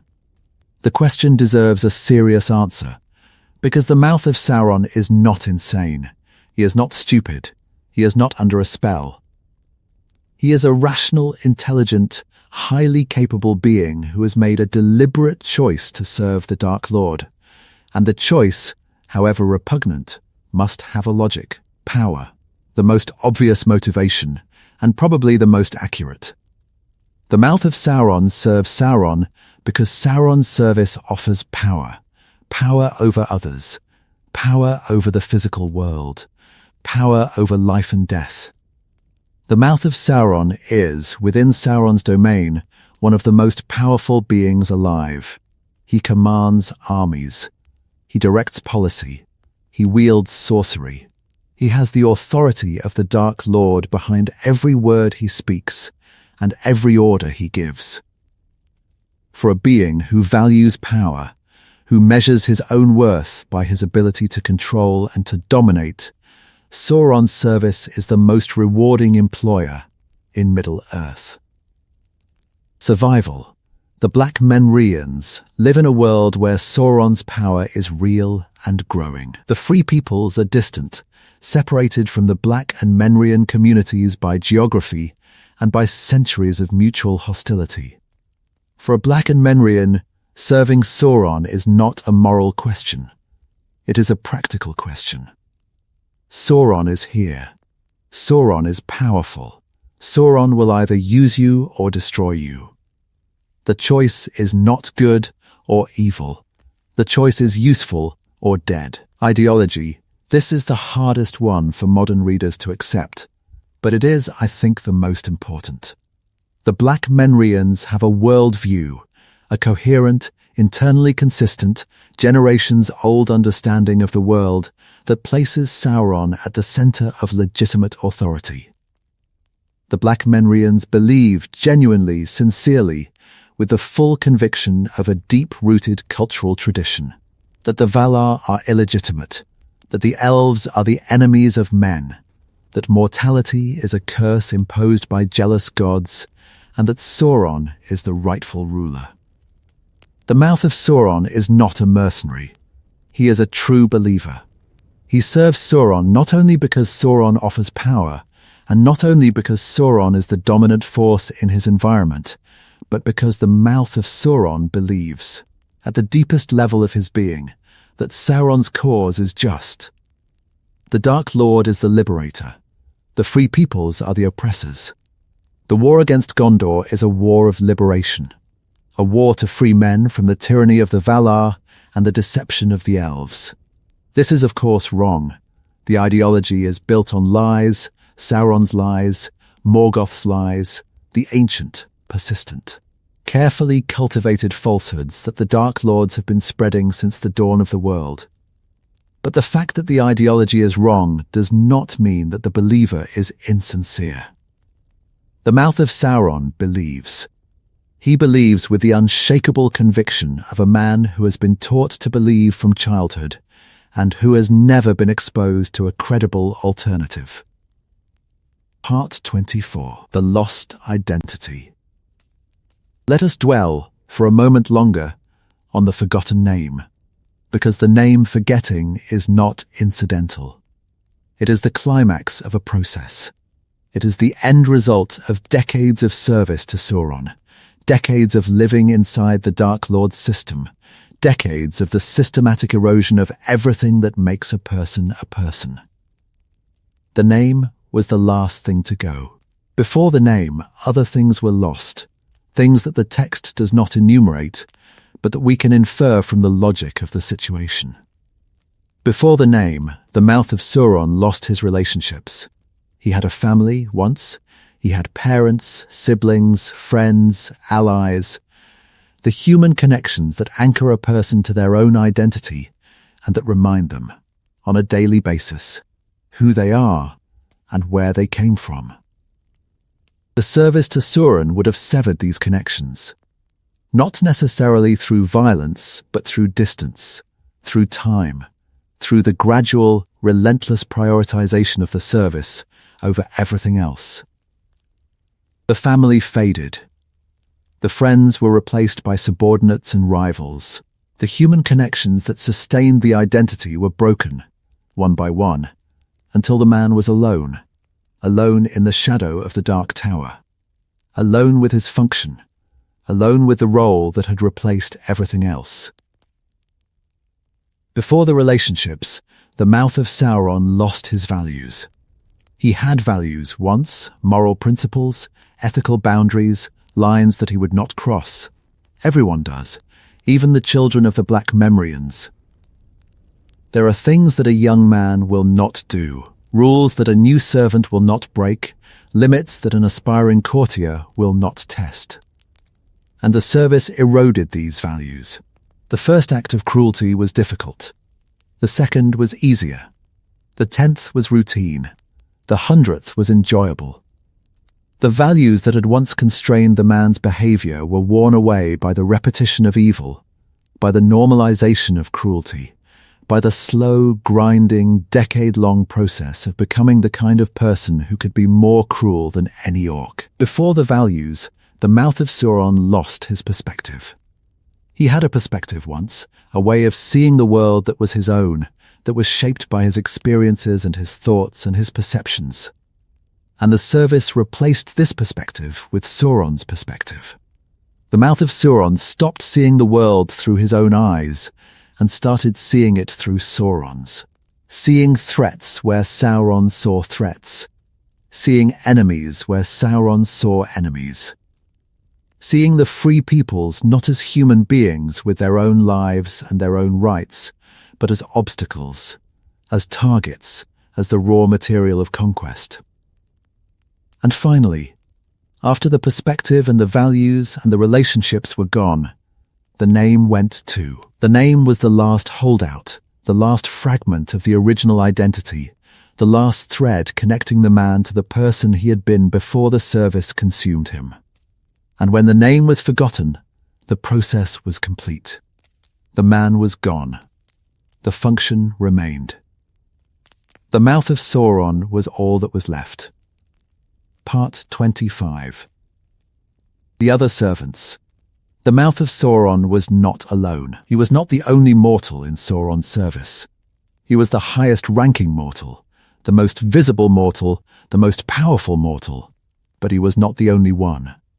Sauron's forces included thousands of mortal men, Easterlings, Southrons, Variags of Khand, Corsairs of Umbar. These men served Sauron for a variety of reasons: fear, ambition, cultural alliance, historical enmity with Gondor, the traditional alliances and the tributary relationships that bound their nations to Mordor. Many of these men were not evil in the personal sense.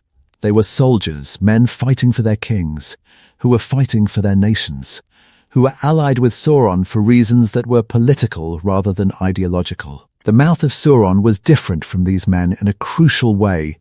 His service was ideological. He did not serve Sauron because his king told him to.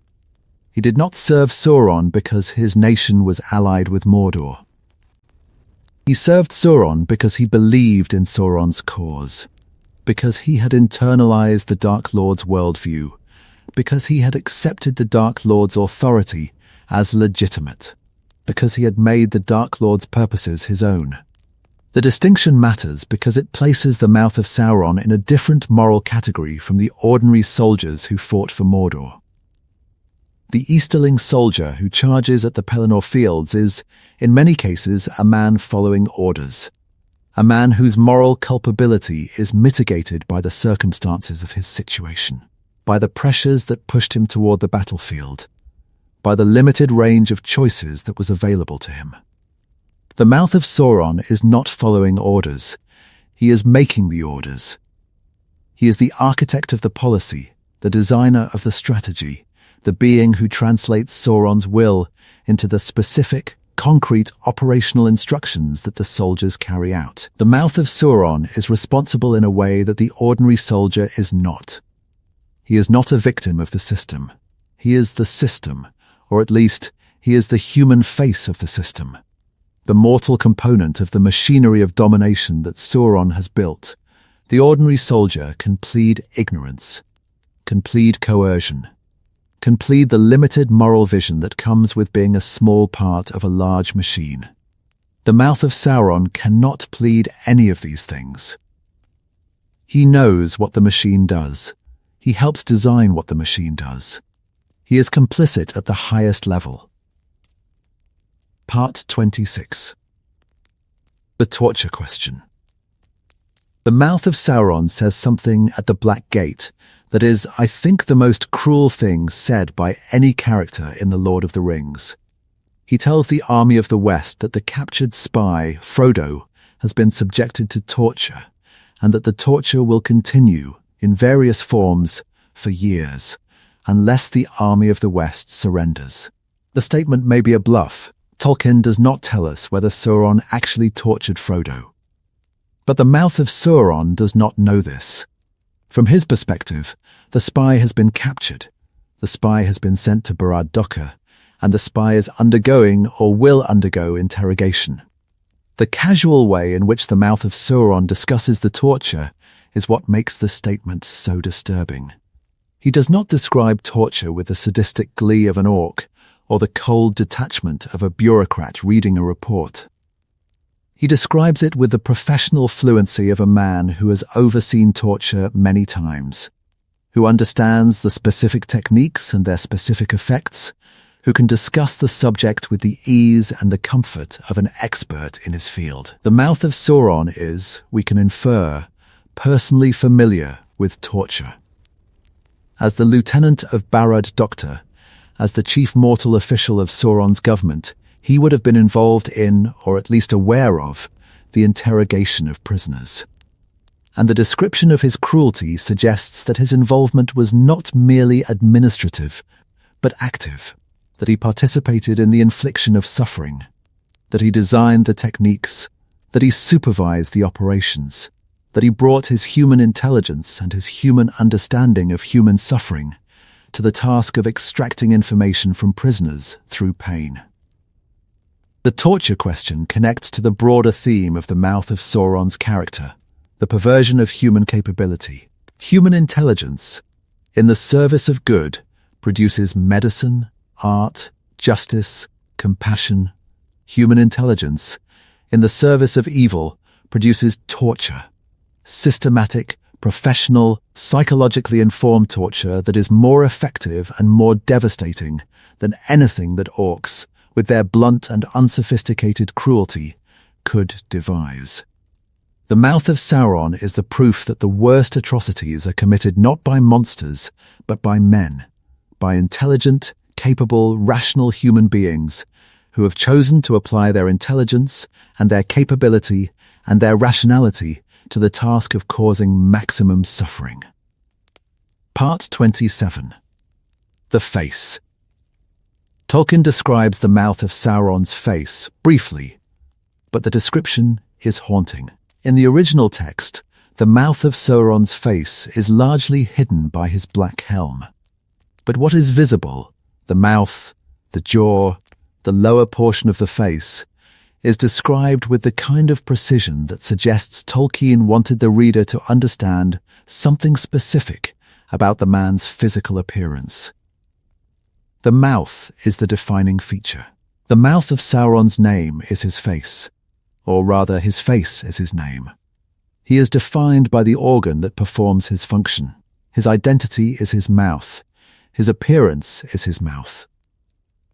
The rest of the face is hidden, masked, concealed behind the black helm that serves as both protection and disguise. Only the mouth is visible, the speaking apparatus, the instrument of Sauron's will, the feature that performs the function that justifies the man's existence. The concealment of the upper face is significant. The eyes are hidden. And the eyes are, in every human culture and every human tradition, the windows to the soul, the features that reveal the person behind the mask, that communicate the inner life, that allow the observer to see the thoughts and the feelings and the essential humanity of the being they are looking at. The Mouth of Sauron's eyes are hidden because the Mouth of Sauron's soul is hidden. Or perhaps because the Mouth of Sauron's soul is gone, consumed by the service, replaced by the function, annihilated by the decades of willing subordination to the Dark Lord's will. The helm hides what is not there. The mask conceals the absence. The only feature that is visible is the feature that is useful. The mouth, the speaking apparatus, the tool that Sauron needs. Part 28. What he could have been. Consider what the Mouth of Sauron could have been, what he might have become if he had been born into a different family, raised in a different tradition, exposed to a different set of ideas about the world and his place in it. He was a black Númenórean, a descendant of the greatest race of men in the history of Middle-earth. He inherited the long life, the physical stature, the intellectual capacity, and the potential for greatness that the Númenórean bloodline conferred. He had, by birthright, the raw material of a hero, the same biological inheritance that produced Aragorn, Faramir, Boromir, the kings of Gondor, the Númenórean of the North, the greatest and most noble men who ever lived in Middle-earth. If the Mouth of Sauron had been born in Gondor instead of among the black Númenóreans, he might have been a lord, a captain of the army, a counselor of the king, a scholar of the ancient texts, a builder of the great works that made Gondor the wonder of the Third Age. His intelligence would have been applied to governance rather than tyranny. His cunning would have been directed toward diplomacy rather than manipulation. His sorcery, or rather the intellectual capacity that the Black and Númenórean tradition channeled into sorcery, would have been directed toward the study of elvish lore, or the healing arts, or the natural philosophy that the best scholars of Gondor pursued. The Mouth of Sauron is a waste. He is the squandering of human potential on the grand scale. A being of extraordinary capability whose capability has been redirected from creation to destruction, from service to domination, from the building of civilization to the administration of evil. Everything that makes the Mouth of Sauron effective as Sauron's lieutenant, the intelligence, the political skill, the administrative competence, the capacity for strategic thinking, would have made him equally effective as a servant of the free peoples. The talents are morally neutral. The application is morally catastrophic. Think about what a mind like the Mouth of Sauron's could have accomplished in Gondor's service. The logistics that sustained Mordor's multi-front war could have sustained Gondor's defences. The diplomatic skill that bound the Easterlings and the Southrons to Sauron's cause could have built alliances between Gondor and the free peoples of the East and South. The strategic vision that coordinated Mordor's campaigns could have planned the restoration of the Northern Kingdom. The administrative capability that managed Barad Doctor's operations could have reformed Gondor's government, strengthened its institutions, prepared the realm for the challenges of the coming age. The Mouth of Sauron, serving Gondor, could have been remembered as one of the greatest statesmen of the Third Age. Instead, he is remembered as a footnote, a nameless functionary, a speaking apparatus, a mouth without a mind. And the waste extends beyond the individual. The Black Númenórean tradition, the culture, the knowledge, the accumulated wisdom of thousands of years of Númenórean civilization has been corrupted. The Mouth of Sauron inherits a tradition that should have produced kings and scholars and healers. Instead, it has produced a torturer, a diplomat of despair, a man who forgot his own name in the service of a being who wants to end the world. Part 29. The diplomacy of evil. The Mouth of Sauron's primary function is diplomacy, and his existence tells us that evil, in Tolkien's world, has a diplomatic dimension that the narrative usually ignores. Sauron does not merely conquer, he negotiates, he forms alliances. He enters into agreements with the Easterlings, the Southrons, the Corsairs of Umbar. He maintains relationships with foreign powers. He conducts the kind of complex, multi-party, multi-issue diplomatic activity that any great power conducts in its dealings with the rest of the world. And the Mouth of Sauron is the diplomat who handles these relationships. He is the being who sits across the table from the Easterling chieftains and the Haradrim warlords and negotiates the terms of their alliance with Mordor. He is the being who drafts the treaties, who handles the disputes, who manages the expectations, who keeps the coalition together through the combination of promise and threat that is the fundamental currency of international relations. The diplomacy of evil is fascinating because it reveals that Sauron's power is not purely coercive. Sauron does not simply force the Easterlings and the Southrons to serve him. He persuades them. He offers them incentives, territory, plunder, revenge against Gondor, the promise of a share in the spoils of victory. He provides them with reasons to ally with him that are rooted in their own interests, their own grievances, their own ambitions. The Mouth of Sauron is the salesman.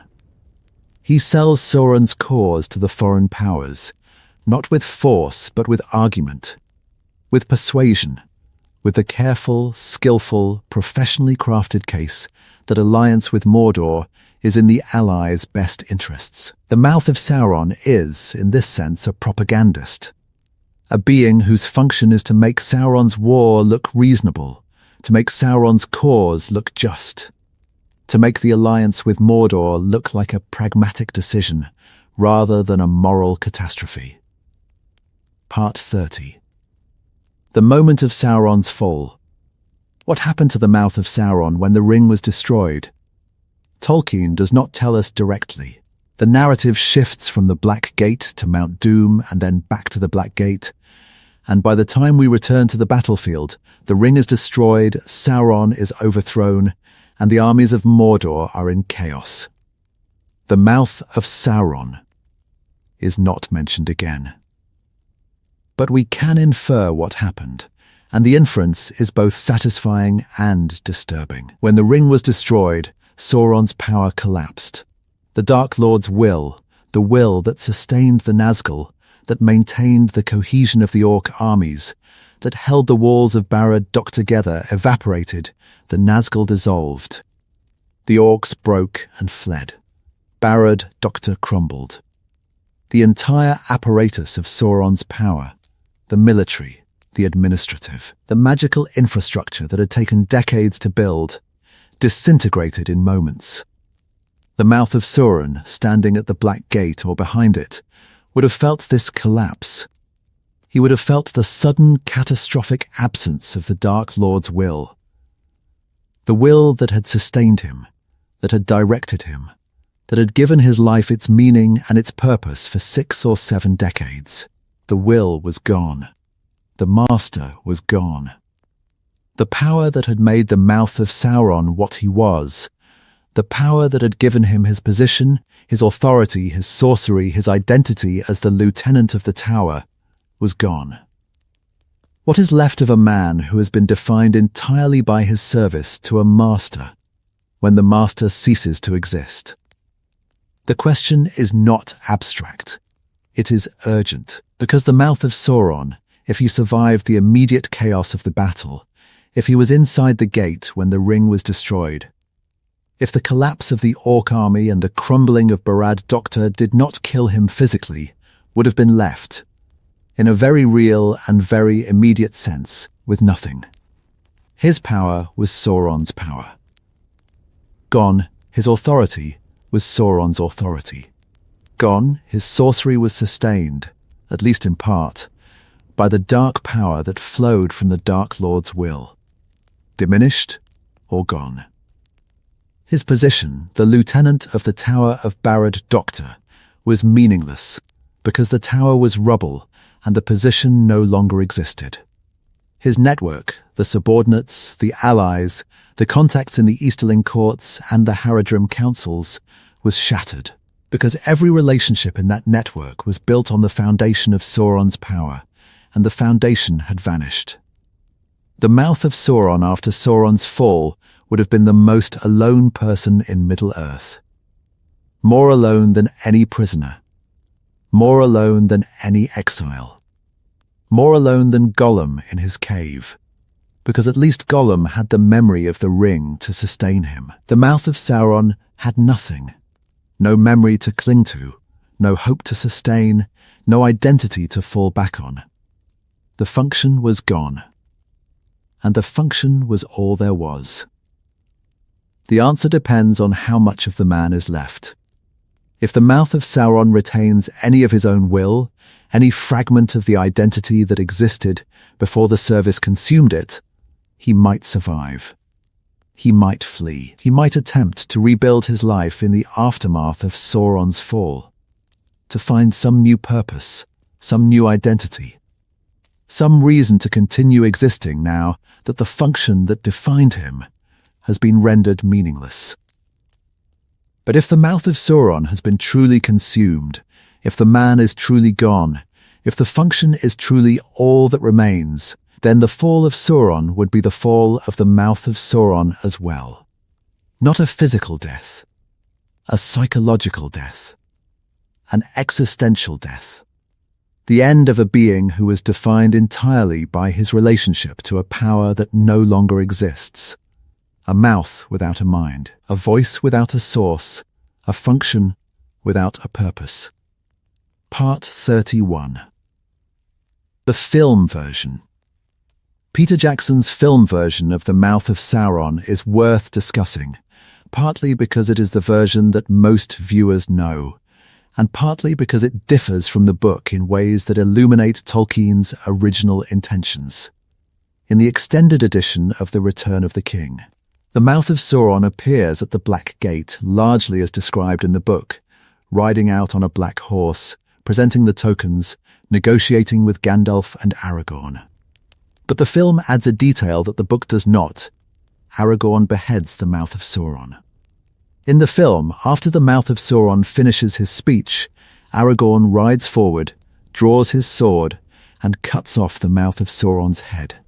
The action is decisive, violent, and, from the perspective of Tolkien's text, wrong.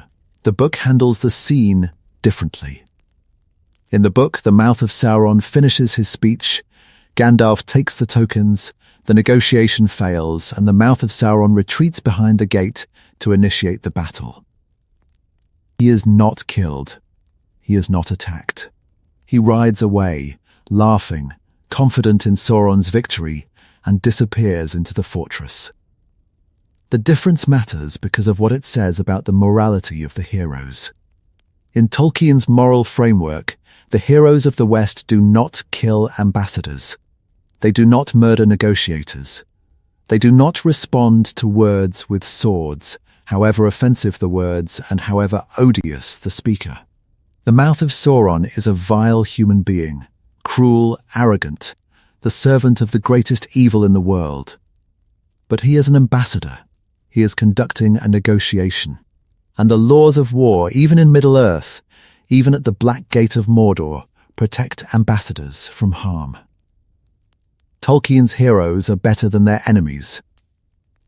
This is not a sentimental claim. It is a moral claim.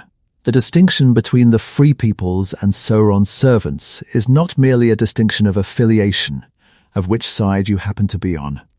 It is a distinction of character. The Free Peoples do not torture prisoners. They do not kill ambassadors. They do not commit atrocities even when the enemy commits atrocities against them. The Free Peoples are free because they choose to be governed by principles that their enemies do not share. Principles of honor, of restraint, of the moral limits that distinguish civilized beings from barbarians. Faramir demonstrates these principles in Ithilien, when he captures Frodo and Sam and treats them with courtesy and respect, despite the fact that they are carrying an object of immense power through his territory in wartime. Faramir could have taken the ring. He could have killed the hobbits. He could have done exactly what the Mouth of Sauron would have done in the same situation. But Faramir is not the Mouth of Sauron. Faramir is governed by principles. Faramir has a moral compass that points toward honor, even when honor is inconvenient. Aragorn in Tolkien's book demonstrates the same principles at the Black Gate. He does not kill the Mouth of Sauron. he lets the ambassador go. And the restraint is not weakness. It is strength. It is the demonstration that the King of Gondor is governed by principles that Sauron's servants cannot understand. Principles that define the free peoples and that make them worth fighting for. The film's decision to have Aragorn behead the Mouth of Sauron is dramatically satisfying.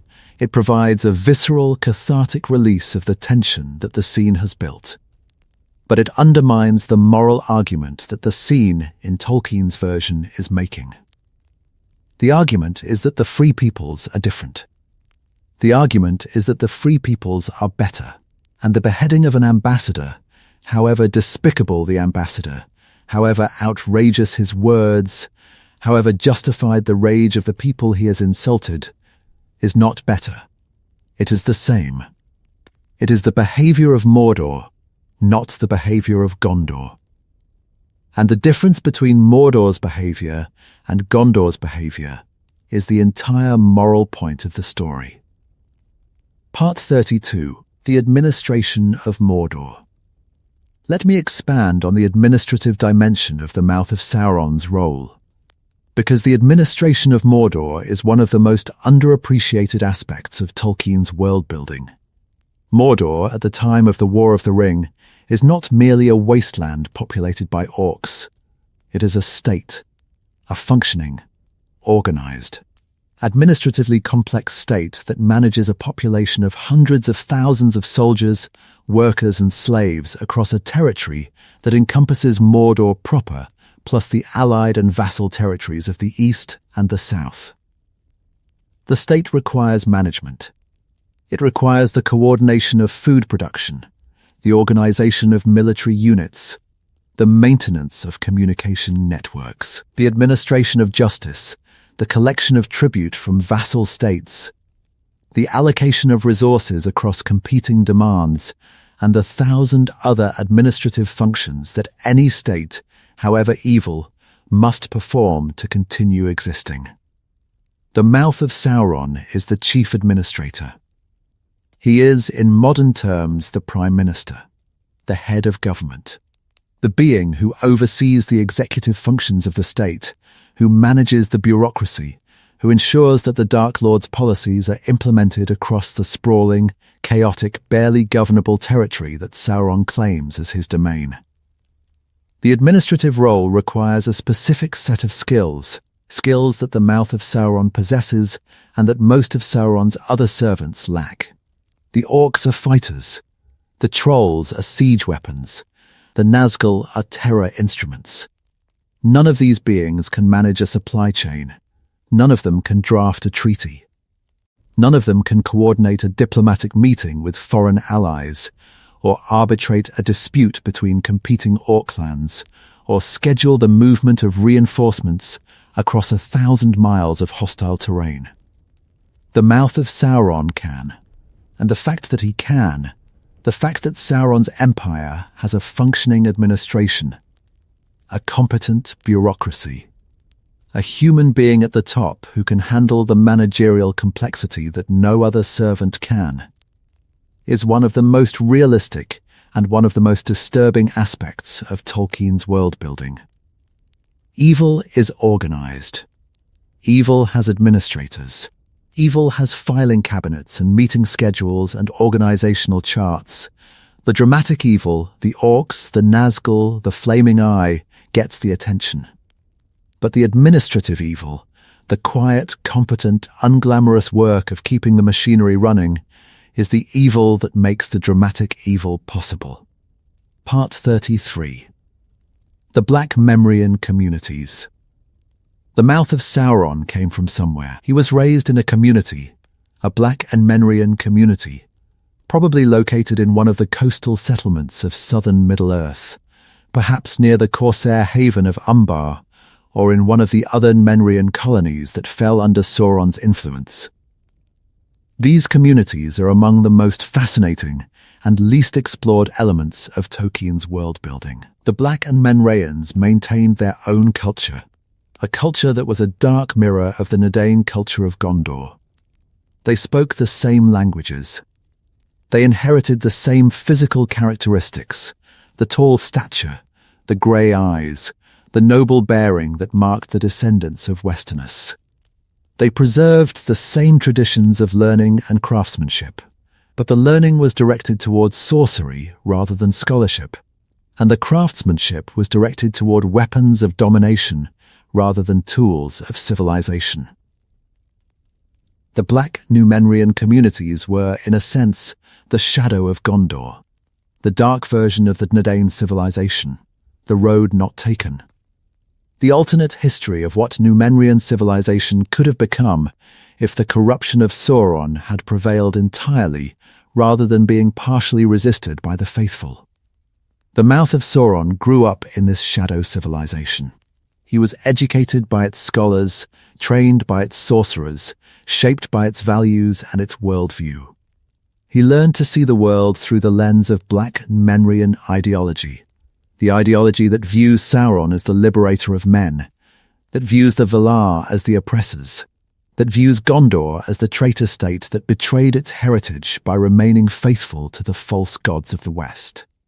The Black Númenórean communities produced a specific kind of person, educated, capable, ambitious, and deeply ideologically committed to the cause of the Dark Lord. The Mouth of Sauron is the most successful product of this system, the most capable, the most ambitious, the most thoroughly shaped by the Black Númenórean worldview. He is not an exception. He is the exemplar. He is what the Black Númenórean system was designed to produce, a perfect servant of the Dark Lord. The communities also produced soldiers, sailors, and raiders.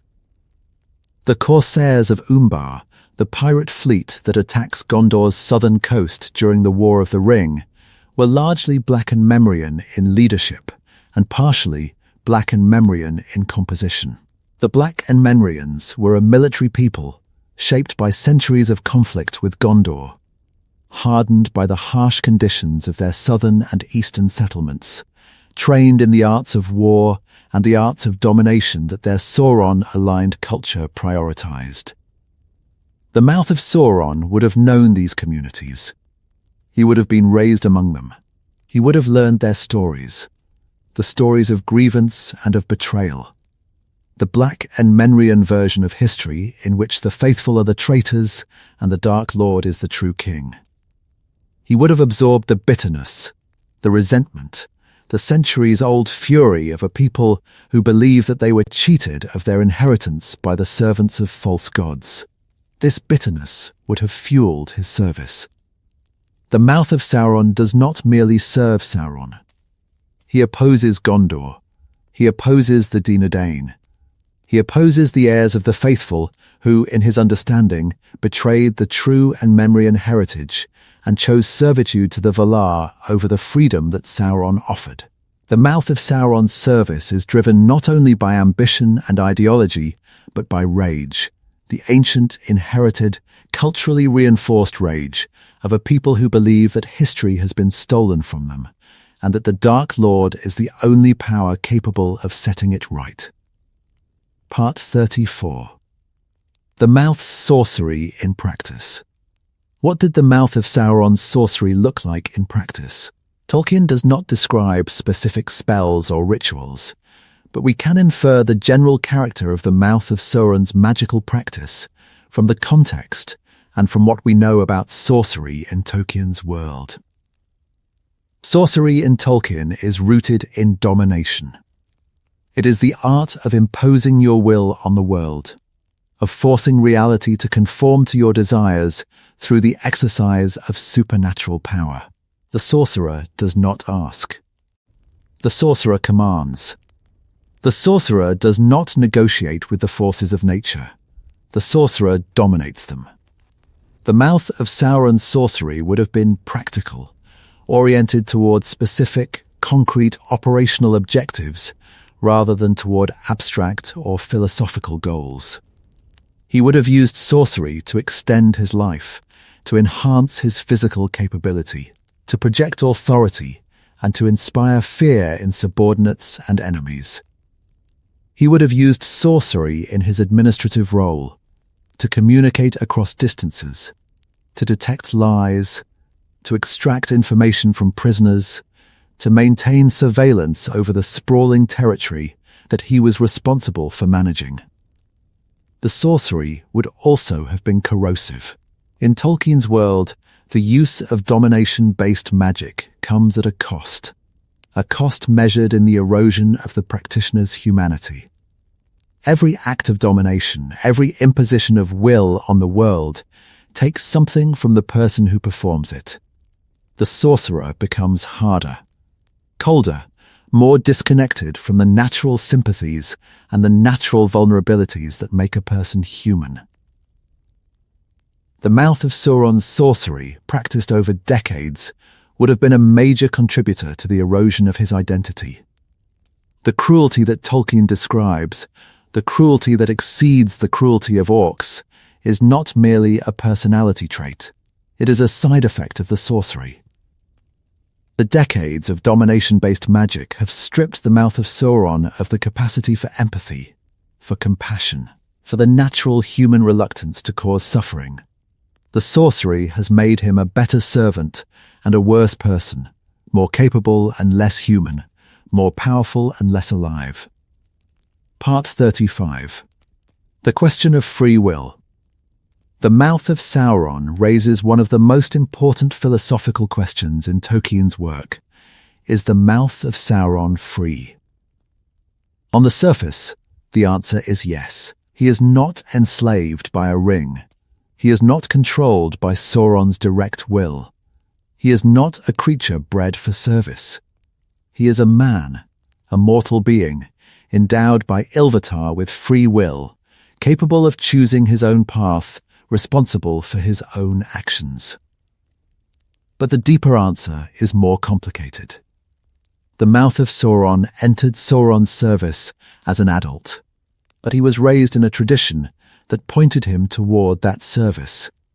He chose to serve the Dark Lord, but the choice was made in a context that limited his alternatives and shaped his preferences. He volunteered, but the volunteering was the product of a lifetime of conditioning, of ideological formation, of the systematic cultivation of values and attitudes that made the service seem natural and desirable. Is a choice truly free if the chooser has been shaped from birth to make that specific choice? Is the Mouth of Sauron a free agent, a person who looked at the options and made a deliberate selection? Or is he a product of his environment, a programmed response to a set of inputs, a being whose choice is the inevitable output of the conditioning that produced it? Tolkien's answer, I think, is that the choice is free, but the freedom is diminished. The Mouth of Sauron could have chosen differently, could have rejected his heritage, could have turned away from Sauron, could have sought out the free peoples and offered his services to the cause of the light. The choice was available. The alternative existed, but the alternative was buried under decades of conditioning, under generations of cultural formation, under the accumulated weight of a tradition that made the dark path seem like the only path. The Mouth of Sauron is responsible for his choices, but the responsibility is shared. The Black and Memorian tradition bears part of the responsibility. The culture that raised him bears part of the responsibility. The system that shaped him bears part of the responsibility. The Mouth of Sauron is not a victim, but he is not purely an agent either. He is something in between, a being whose free will has been real, but whose freedom has been constrained by forces that were set in motion long before he was born. And yet Tolkien insists throughout his work, in every corner of his mythology, that the choice matters, that the choice is real, that the choice, however constrained, however influenced, however shaped by forces beyond the chooser's control, remains the chooser's responsibility. Consider the parallels. Gollum was shaped by the ring. Gollum's choices were constrained by the addiction, by the centuries of isolation, by the slow erosion of his personality under the ring's influence. But Tolkien does not excuse Gollum. Tolkien shows us the moments when Gollum almost chooses differently. The moments on the stairs of Cirith Ungol when Smaugol's love for Frodo almost overcomes Gollum's treachery. The moments tell us that the choice was real. That Gollum could have chosen differently. That the ring constrained but did not eliminate the possibility of a different path. The same is true of the Mouth of Sauron. The Black Menrian tradition shaped him. The culture constrained him. The ideology blinded him.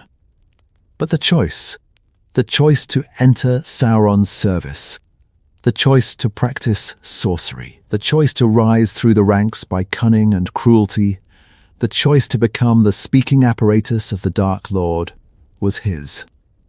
He made it. He owns it. And the ownership is the thing that separates a moral agent from a tool. The Mouth of Sauron is a moral agent, a constrained, shaped, culturally conditioned moral agent, but a moral agent nonetheless. The choices he made were real. The alternatives he rejected were available, and the consequences of his choices, the forgotten name, the lost identity, the consumed humanity, are the consequences that he earned through the exercise of the free will that Ilúvatar gave to all of his mortal children. Part 36. The irony. There is a devastating irony at the heart of the Mouth of Sauron's story. An irony that he does not see, and that makes his entire life a tragic joke. The Mouth of Sauron serves Sauron because Sauron promises power. Sauron promises dominion. Sauron promises the overthrow of the Valar and the liberation of men from mortality, and the establishment of a new order in which the faithful servants of the Dark Lord will reign supreme. And the Mouth of Sauron believes these promises. He believes that his service will be rewarded. He believes that the new order will include a place for him, a prominent place, a powerful place, a place commensurate with his decades of loyal service and his extraordinary contributions to the cause. But Sauron does not share power. Sauron does not reward loyalty. Sauron uses people, exploits them, drains them, extracts the maximum utility from their service, and discards them when they are no longer useful. Sauron's promises are tools, instruments of manipulation, designed to secure the service of useful beings never intended to be fulfilled. The new order that Sauron envisions does not include a place for the Mouth of Sauron. It does not include a place for any mortal being. The new order is Sauron's alone, a world in which every will is subordinate to Sauron's will, every identity is absorbed into Sauron's identity, every being is reduced to a function in Sauron's service. The Mouth of Sauron has already experienced this future. He has already been reduced to a function. He has already lost his name, his identity, his will, his humanity.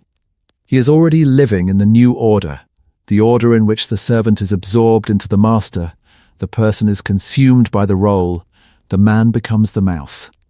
The irony is that the Mouth of Sauron has achieved exactly what Sauron promised: total service.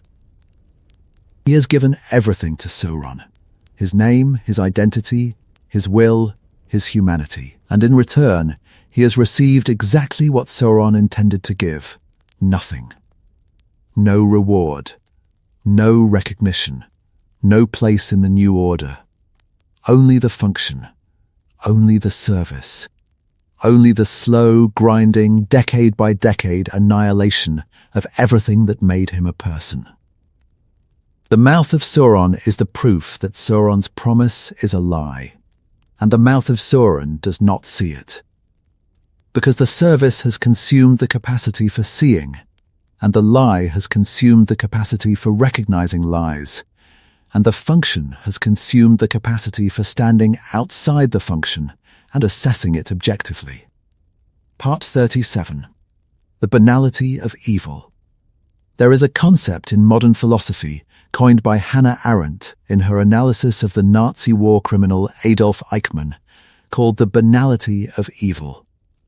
The concept describes the way in which ordinary human beings, operating within a bureaucratic system, can commit extraordinary acts of evil without any corresponding sense of personal guilt or moral horror. The evil becomes normal. The evil becomes routine. The evil becomes the job, a set of tasks to be completed, a set of objectives to be achieved, a day's work to be done and gone home from. The Mouth of Sauron is Tolkien's version of the banality of evil, although Tolkien published The Lord of the Rings before Arendt coined the term, and the parallel is one of convergent insight rather than direct influence. The Mouth of Sauron is a bureaucrat. He is an administrator. He runs the machinery of Mordor with the competence and the professionalism of a senior civil servant. He does not experience his work as evil. He experiences it as work, as a series of problems to be solved, tasks to be completed, objectives to be achieved. The evil is invisible to him because the evil has been normalized, absorbed into the routine, embedded in the procedures, hidden inside the language of administration and diplomacy and governance. The normalization is the key. Evil, when it is occasional and extraordinary, is recognizable. A person can see an act of cruelty and know it for what it is. But evil, when it is daily and routine, when it is the content of the morning briefing, the subject of the afternoon meeting, the topic of the evening report, loses its sharpness. The edges soften. The horror fades. The act of cruelty that would have been unbearable on the first day becomes uncomfortable on the 10th day, and normal on the 100th day, and invisible on the 1000th. The Mouth of Sauron has been in Sauron's service for approximately 68 years. That is approximately 25,000 days of evil. 25,000 mornings of waking up in Barad-dûrka and going to work for the Dark Lord. 25,000 daily routines of reports and orders and intelligence briefings and supply coordination and all the other mundane, unglamorous, administratively essential operations that sustain an empire of domination. 25,000 days is more than enough to normalize anything. By the 25,000th day, the evil is not evil anymore. It is Tuesday. The Mouth of Sauron does not think of himself as evil. This is the disturbing implication of the banality concept. The most effective servants of evil are the ones who do not recognize the evil they serve. The Mouth of Sauron thinks of himself as a professional, a skilled, competent, dedicated professional who serves his master with distinction and who performs his duties with excellence. The torture is not torture. It is interrogation. The oppression is not oppression. It is governance. The destruction of the free peoples is not destruction. It is the establishment of order. The language of the Mouth of Sauron at the Black Gate is the language of bureaucracy, the language of terms and conditions, of offers and demands, of the formal, structured, procedurally correct conduct of international relations. The cruelty is embedded in the formality. The evil is hidden inside the procedure. The destruction of hope is conducted according to protocol. Part 38. What Gandalf sees. When Gandalf looks at the Mouth of Sauron, what does he see? Gandalf is a Maya, a being of angelic nature, one of the Astari, sent to Middle-earth by the Valar to oppose Sauron. Gandalf has been fighting Sauron's influence for 2,000 years. He has seen the corruption of Saruman. He has seen the enslavement of the Nazgul. He has seen the devastation that Sauron's power has wreaked on the peoples and the lands of Middle-earth. And now Gandalf is looking at a man, a living man, a mortal, a descendant of the same noble lineage that produced the kings of Gondor. And this man is speaking for Sauron. This man has chosen, freely, voluntarily, enthusiastically, to serve the being that Gandalf has spent his entire mission opposing. What does Gandalf see? I think Gandalf sees the waste of human potential, the waste of the Númenórean inheritance, the waste of a mind that could have been brilliant in the service of good and that has instead been brilliant in the service of evil. Gandalf sees the Mouth of Sauron, and he sees what Sauron does to people, not the dramatic corruption of the Nazgul, not the physical deformation of the orcs, but the quiet, systematic, invisible corruption that takes a person's best qualities and redirects them toward the worst purposes. Gandalf also sees the danger. The Mouth of Sauron is dangerous, not because of his sorcery, not because of his military rank, but because of his words. The Mouth of Sauron's words are weapons. His display of the tokens, his description of the torture, his presentation of the hopeless terms, these are attacks aimed at the morale of the army of the West, designed to break the will that sustains the defense. And Gandalf responds to the danger the way Gandalf always responds, with defiance. With a stubborn, unyielding, cosmos-backed refusal to accept the darkness as the final word. Gandalf snatches the tokens from the Mouth of Sauron's hands, not because the tokens are important, but because the snatching is an act of resistance, a refusal to be passive, a demonstration that the Mouth of Sauron's psychological weapons can be met and can be overcome. Part 39. The historical precedent. The Mouth of Sauron has precedents in Tolkien's world. Other beings who served the dark powers in a diplomatic or administrative capacity, who used their intelligence and their skill in the service of evil. The most direct precedent is Sauron himself.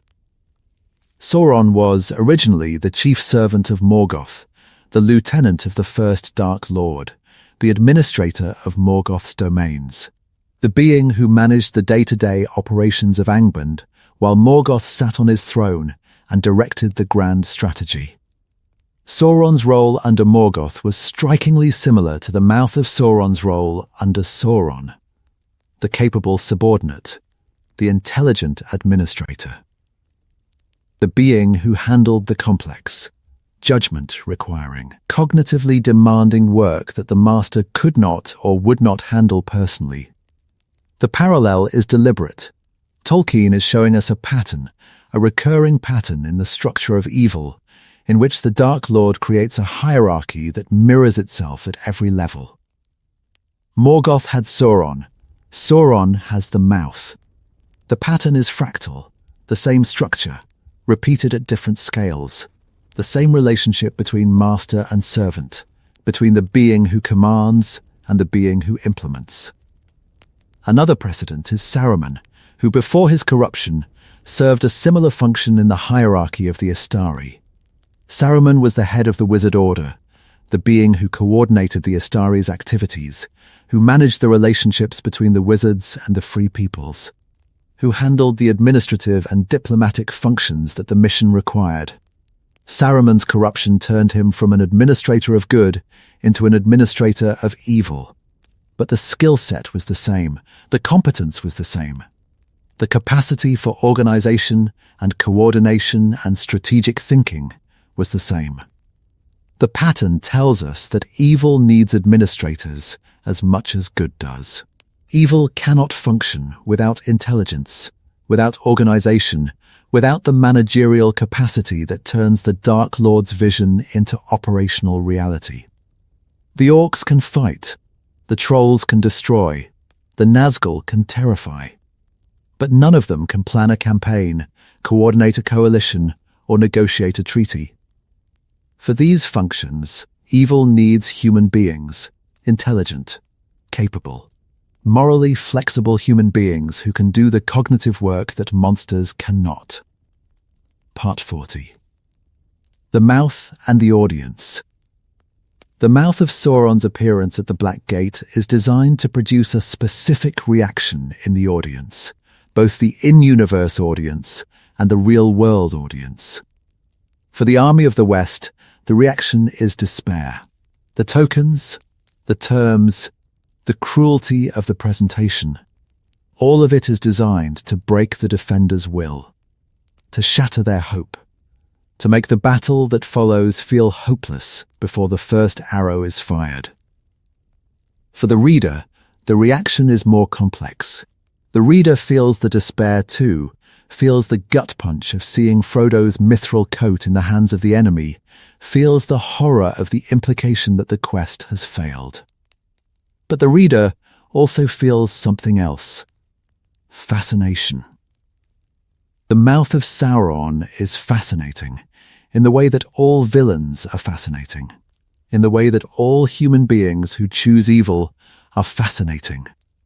The reader wants to understand. The reader wants to know why.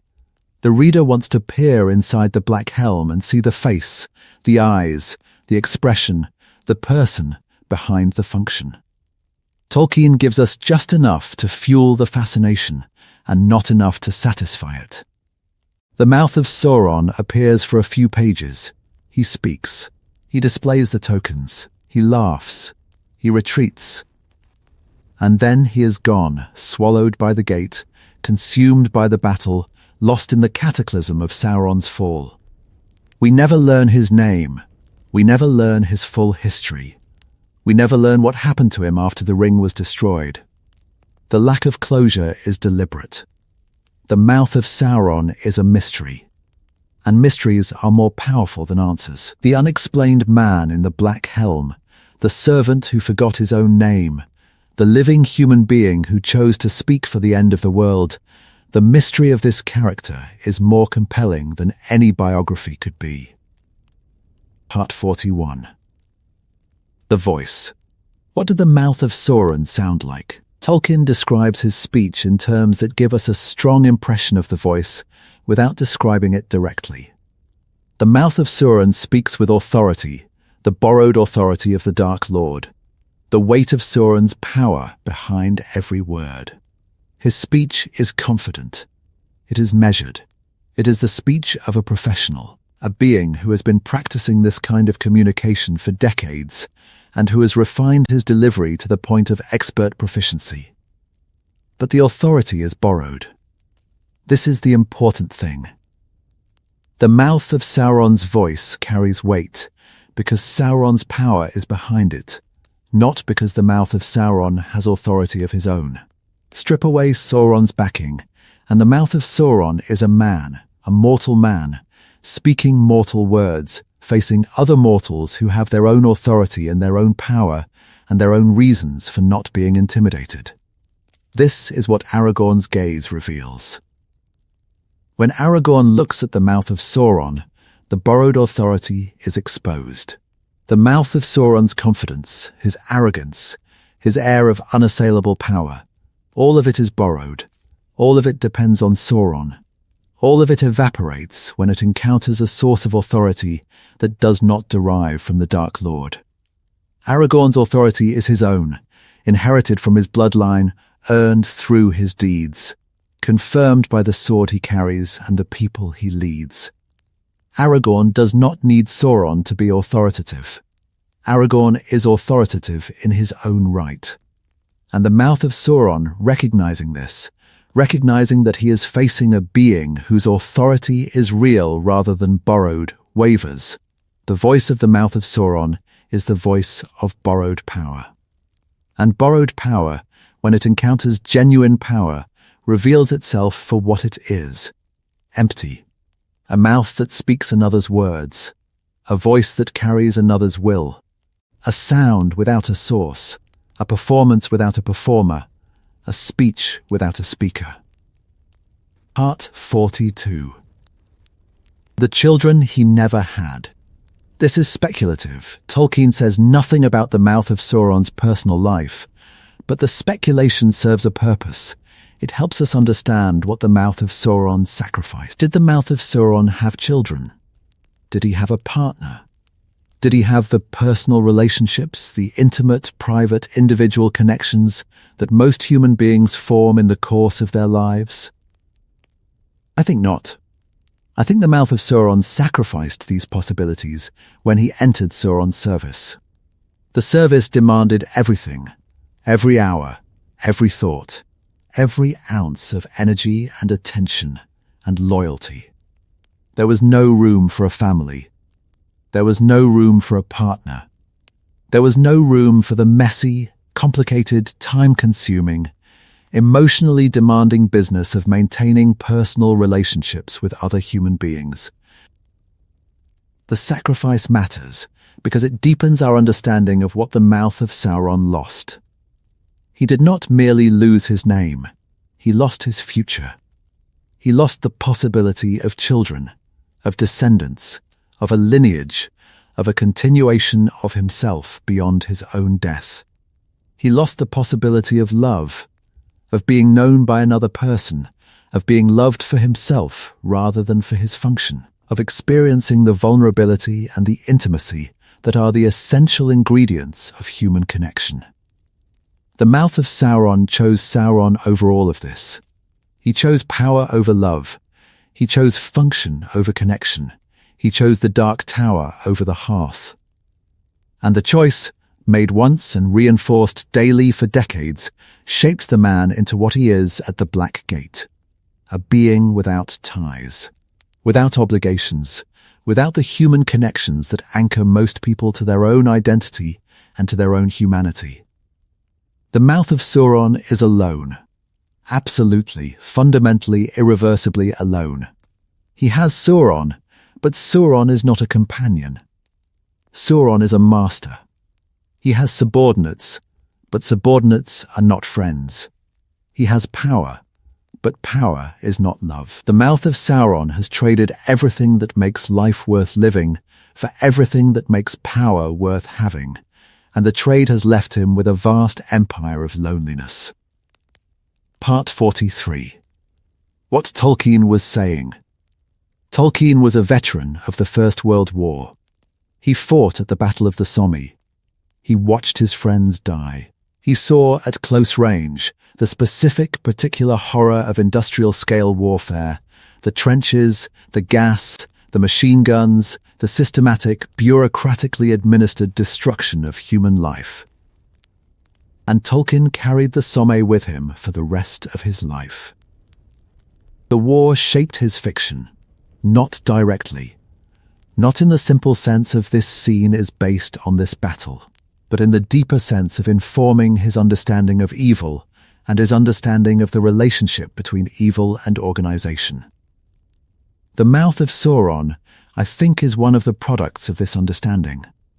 Tolkien saw in the First World War how ordinary human beings, men who were not monsters, who were not inherently evil, who had families and friends and hobbies and all the normal human qualities, could become instruments of atrocity through the mechanism of bureaucracy. The war was not fought by monsters. It was fought by bureaucrats, by staff officers and logistics managers and supply coordinators who sat in offices behind the lines and made the decisions that sent millions of men to their deaths. Tolkien himself was not immune to this machinery. He was part of it. As a signals officer at the Somme, Tolkien operated within a system that was bureaucratically efficient and morally catastrophic. He processed communications. He relayed orders. He was a small component of a vast machine, and the machine produced death on an industrial scale. The experience left Tolkien with an intimate first-hand understanding of how organized evil works, not through individual acts of villainy, but through the smooth, professional, procedurally correct operation of a system that has been designed to produce results without asking its operators to confront the moral implications of those results. The Mouth of Sauron is Tolkien's literary expression of this understanding. He is the staff officer of Mordor, the being who sits in the office and makes the decisions and signs the orders and coordinates the operations that produce suffering on a continental scale. He does not fight. He does not kill with his own hands. He is removed from the physical reality of the violence he administers by layers of hierarchy and procedure and bureaucratic distance.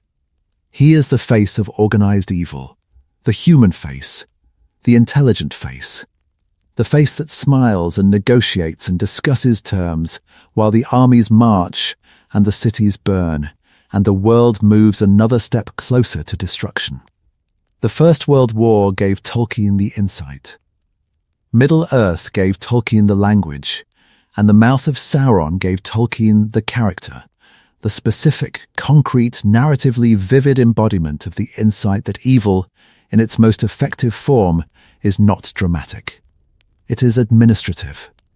It is the man at the desk, signing the order, scheduling the convoy, coordinating the attack, doing the work, doing it well, doing it with professional pride, and never once looking up from the paperwork to ask what the work produces. Part 44. The Smile. I want to imagine the Mouth of Sauron's smile. Tolkien does not describe it, but I think the smile is there, visible in the description, implied by the tone of the dialogue, present in the calculated, professional, expert delivery of the psychological attack. The Mouth of Sauron smiles because he is winning. He holds the tokens. He has the information. He is standing in front of the army of the West with the evidence of their failure in his hands, and the evidence is producing the despair that he intended it to produce. The Mouth of Sauron is watching the hope drain out of the faces of the defenders, and the watching is pleasurable. The smile is the smile of competence. The Mouth of Sauron is good at his job, and the negotiation at the Black Gate is the culmination of a career spent perfecting the art of breaking people's will. The tokens, the terms, the threats, the carefully staged display of evidence, every element of the performance has been designed with professional care, and the performance is working. The defenders are shaken. The despair is spreading. The psychological weapon is functioning as designed. The smile is also the smile of a man who has no doubt. The Mouth of Sauron does not question his cause. He does not harbor secret reservations about the morality of his service. He does not lie awake at night wondering whether he has made the right choice. The decades of service have eliminated doubt, not through suppression, but through replacement. The doubt has been replaced by certainty. The questioning has been replaced by conviction. The Mouth of Sauron smiles because he believes, with the total and unshakable confidence of a true believer, that he is on the right side, that Sauron will win, that the free peoples will fall, that the new order will be established, and that his place in the new order is secure. The smile does not survive the day. A few hours after the negotiation, the ring is destroyed, Sauron is overthrown, and every certainty that sustained the smile is annihilated. The smile, the confident, professional, true believer's smile, is the last expression of a world that is about to end. Part 45. The other choice. Consider the road not taken. Consider the version of this story in which the Mouth of Sauron makes a different choice. A young man, a black Menrian, raised in the tradition of service to Sauron, educated in the sorceries of the Dark tradition, shaped by the ideology that views the Dark Lord as the liberator of men. A young man who stands at the threshold of Sauron's service, and who is about to step through. And he does not step through. He hesitates. He questions. He looks at the tradition that has shaped him, and he asks, is this right? Is the Dark Lord's cause truly just? Is the service that my family has given for generations truly the service that I want to give for my own life? The questioning leads to doubt. The doubt leads to investigation. The investigation leads to Gondor, to the Nadain, to the other branch of the Inmemorian family, to the civilization that chose faithfulness over corruption, and that has maintained, despite millennia of war and decline, a commitment to the principles of justice and freedom and the rights of mortal beings. The young man travels. He crosses the lines. He presents himself to the authorities of Gondor, to the steward, or to a captain of the rangers, or to some other representative of the free peoples, and he offers his services, his intelligence, his knowledge of the Black Inmenrian tradition, his understanding of Sauron's methods and Sauron's plans. The offer is suspect. The man is a Black Inmenrian. He comes from the enemy. His motives are uncertain. The free peoples do not trust him, and they are wise not to trust, because the history of defectors is littered with double agents and plants and beings who seemed to change sides, but who were actually serving their original masters all along. But the offer is genuine. The young man has genuinely changed. He has genuinely rejected his heritage. He has genuinely chosen the light over the darkness, and the choice has cost him everything that the darkness provided: the community, the identity, the sense of purpose and belonging that came with membership in the Black Menrean tradition. This version of the story is possible. This version of the story is the road not taken. And the road not taken tells us that the Mouth of Sauron's path was not inevitable, that the heritage did not determine the destiny, that the conditioning did not eliminate the choice, that the young man at the threshold could have stepped back, could have turned around, could have walked toward the light instead of into the shadow. He did not. And the did not is the tragedy. Part 46. The Mouth and Denethor. The Mouth of Sauron and Denethor are, in many ways, mirror images, and the comparison illuminates both characters. Denethor is the steward of Gondor. He is the ruler of the free people's greatest kingdom. He is intelligent, capable, fierce, proud, a man of extraordinary competence who has spent decades managing the defense of Gondor against Sauron's growing power. Denethor is, in terms of his administrative skill and his political acumen, the free people's equivalent of the Mouth of Sauron, the being who keeps the machinery running, who manages the logistics, who coordinates the defense, who handles the 1,000 unglamorous tasks that sustain a state under siege. And Denethor falls. He falls not through treachery or through corruption in the conventional sense, but through despair. The despair that comes from looking through the Palantir and seeing the overwhelming scope of Sauron's power. Denethor looks at the same strategic picture that the Mouth of Sauron looks at. The vast armies, the crushing superiority of force, the apparently hopeless position of the free peoples, and Denethor breaks. He gives in to the despair. He lights the pyre. He dies. The Mouth of Sauron does not despair. He cannot despair, because he is on the winning side, or so he believes. The Mouth of Sauron looks at the same strategic picture and sees victory. He sees the overwhelming force on his side. He sees the hopeless position of the free peoples. And he smiles. The mirror is precise, the same intelligence, the same strategic vision, the same ability to read the situation and to understand its implications, and opposite conclusions. Denethor reads the situation and despairs. The Mouth of Sauron reads the situation and exults. The same data, filtered through different allegiances, produces opposite emotions. The comparison tells us that intelligence is not the same as wisdom. Denethor and the Mouth of Sauron are both intelligent. Both can read the strategic picture with precision. But neither possesses the wisdom that would allow them to see past the picture, to understand that the strategic picture is incomplete, that the variables they cannot see are more important than the variables they can see. Gandalf has this wisdom. Aragorn has this wisdom. The hobbits have this wisdom, in their own stubborn, unarticulated, hobbit-hearted way. But Denethor and the Mouth of Sauron do not.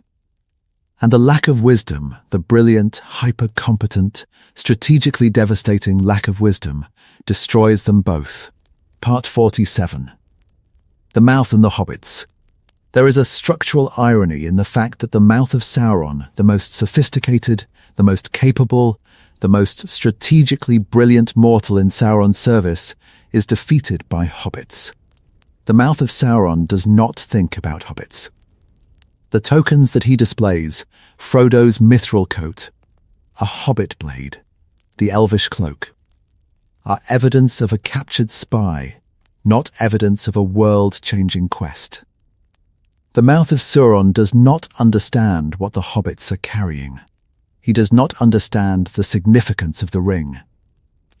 He does not understand that the two halflings who were captured are the most important beings in the world, more important than Aragorn, more important than Gandalf, more important than the 7,000 soldiers of the army of the West. The Mouth of Sauron cannot comprehend hobbits because hobbits do not fit his model of the world. The Mouth of Sauron's world is a world of power, a world in which significance is measured by strength, by authority, by the ability to dominate and to control. Hobbits have no power. Hobbits have no authority. Hobbits are small and weak and unarmed and, from the perspective of a being who measures the world in units of force, completely insignificant. And this incomprehension is the Mouth of Sauron's fatal flaw. The flaw that he shares with his master. The flaw that brings the entire enterprise crashing down. Sauron does not understand hobbits. The Mouth of Sauron does not understand hobbits. The entire apparatus of Mordor's intelligence and administration and strategy does not understand hobbits, because hobbits are the one thing in the world that the power-obsessed worldview of evil cannot account for. Beings who are important precisely because they are powerless. The hobbits destroy the ring. The Mouth of Sauron loses everything. And the connection between these two events, the hobbit's success and the mouth's failure, is the connection between the thing that the mouth cannot see and the thing that the mouth cannot survive. The hobbits are invisible to the Mouth of Sauron's worldview. And the invisible thing is the thing that kills him. Part 48. The Silence After. When the ring is destroyed, the Mouth of Sauron loses his voice, not literally, but functionally. The Mouth of Sauron is defined by his function, speaking for Sauron. When Sauron ceases to exist, the function ceases to exist. The mouth has nothing to say. The voice has no message. The speaker has no speech. Consider the silence. After decades of speaking for the Dark Lord, decades of articulating Sauron's will, delivering Sauron's threats, presenting Sauron's terms, the Mouth of Sauron is, for the first time in his adult life, silent. There is nothing to say. The master is gone. The cause is lost. The words that have been the mouth's life work, the negotiations, the treaties, the threats, the propaganda, are meaningless now. The language of Sauron's power is a dead language, and the Mouth of Sauron is its last speaker. The silence is existential. It is not the silence of a pause between speeches. It is the silence of a voice that has lost its reason for existing. The silence of a mouth that has nothing left to speak. A function that has nothing left to perform. An identity that has nothing left to sustain it. What does the Mouth of Sauron do in the silence? Where does he go? Who does he become? The nameless, identity-less, function-defined servant of a fallen lord, standing in the ruins of a cause that was the only thing he had. What is left of such a person when the cause is gone? The answer, I think, is very little. Very little is left. The man who entered the service had a name and an identity and a connection to a community and a set of values. The man who exits the service has none of these things. The service consumed them. The decades of function wore them away. The Mouth of Sauron after Sauron's fall is a husk a vessel that has been emptied of everything except the residue of the service, the ghost of the function, the echo of a voice that once spoke for the end of the world and that now speaks for nothing. Part 49. The Warning.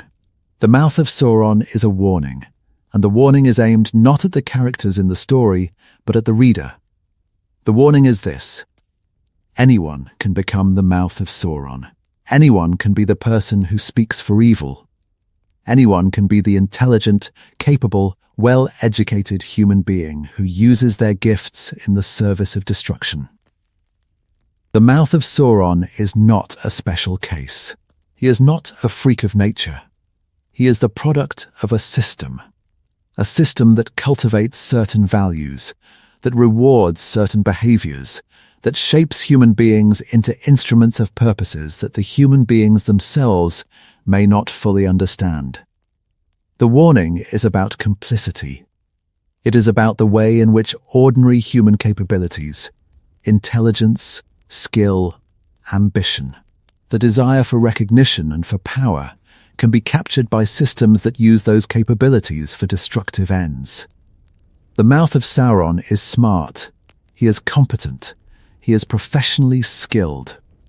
And every one of these positive qualities has been turned to evil purpose, redirected, weaponized, deployed in the service of a cause that the qualities themselves, in a different context, could have served magnificently. The warning is also about identity. The Mouth of Sauron forgot his own name. He lost himself in the service, lost the person, the individual, the unique human identity that existed before the function consumed it. The warning says, be careful what you serve. Be careful what you give yourself to. Be careful about the systems you enter and the roles you accept and the functions you perform, because the service can consume you, can replace your identity with the function, can erase your name and your values and your connections, and leave nothing behind but the role. The Mouth of Sauron is Tolkien's warning about the cost of serving power without questioning power, about the danger of becoming so completely identified with a cause that you lose the ability to see the cause objectively, to evaluate it morally, to maintain the independent judgment that separates a person from a tool. Part 50. The Name We Do Not Know. I want to close by returning to the name, the forgotten name, the name that is remembered in no tale, the name that the Mouth of Sauron himself could not recall. The name existed, once, somewhere, in a place that we cannot identify, and at a time that we cannot specify, a child was given a name. The name was spoken by parents who loved the child, or at least by parents who expected the child to grow up and to carry the name into the future.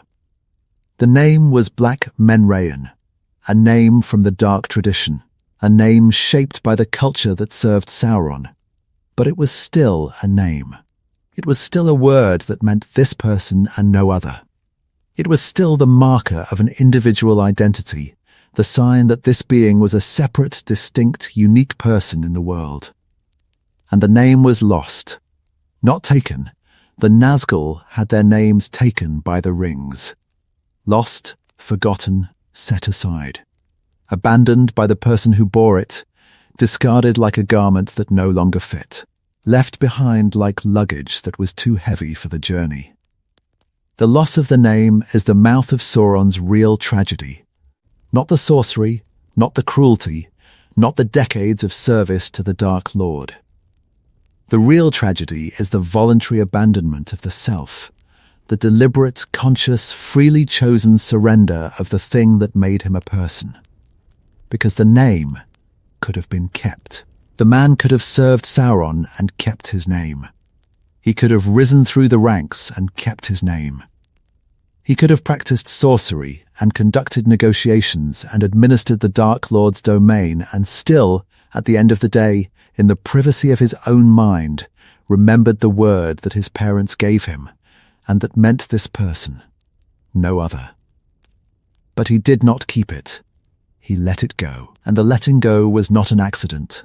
It was a choice, the final, completing, irrevocable choice of a man who had given everything else to Sauron and who now gave the last thing, the name, the self, the final scrap of identity that separated the man from the function.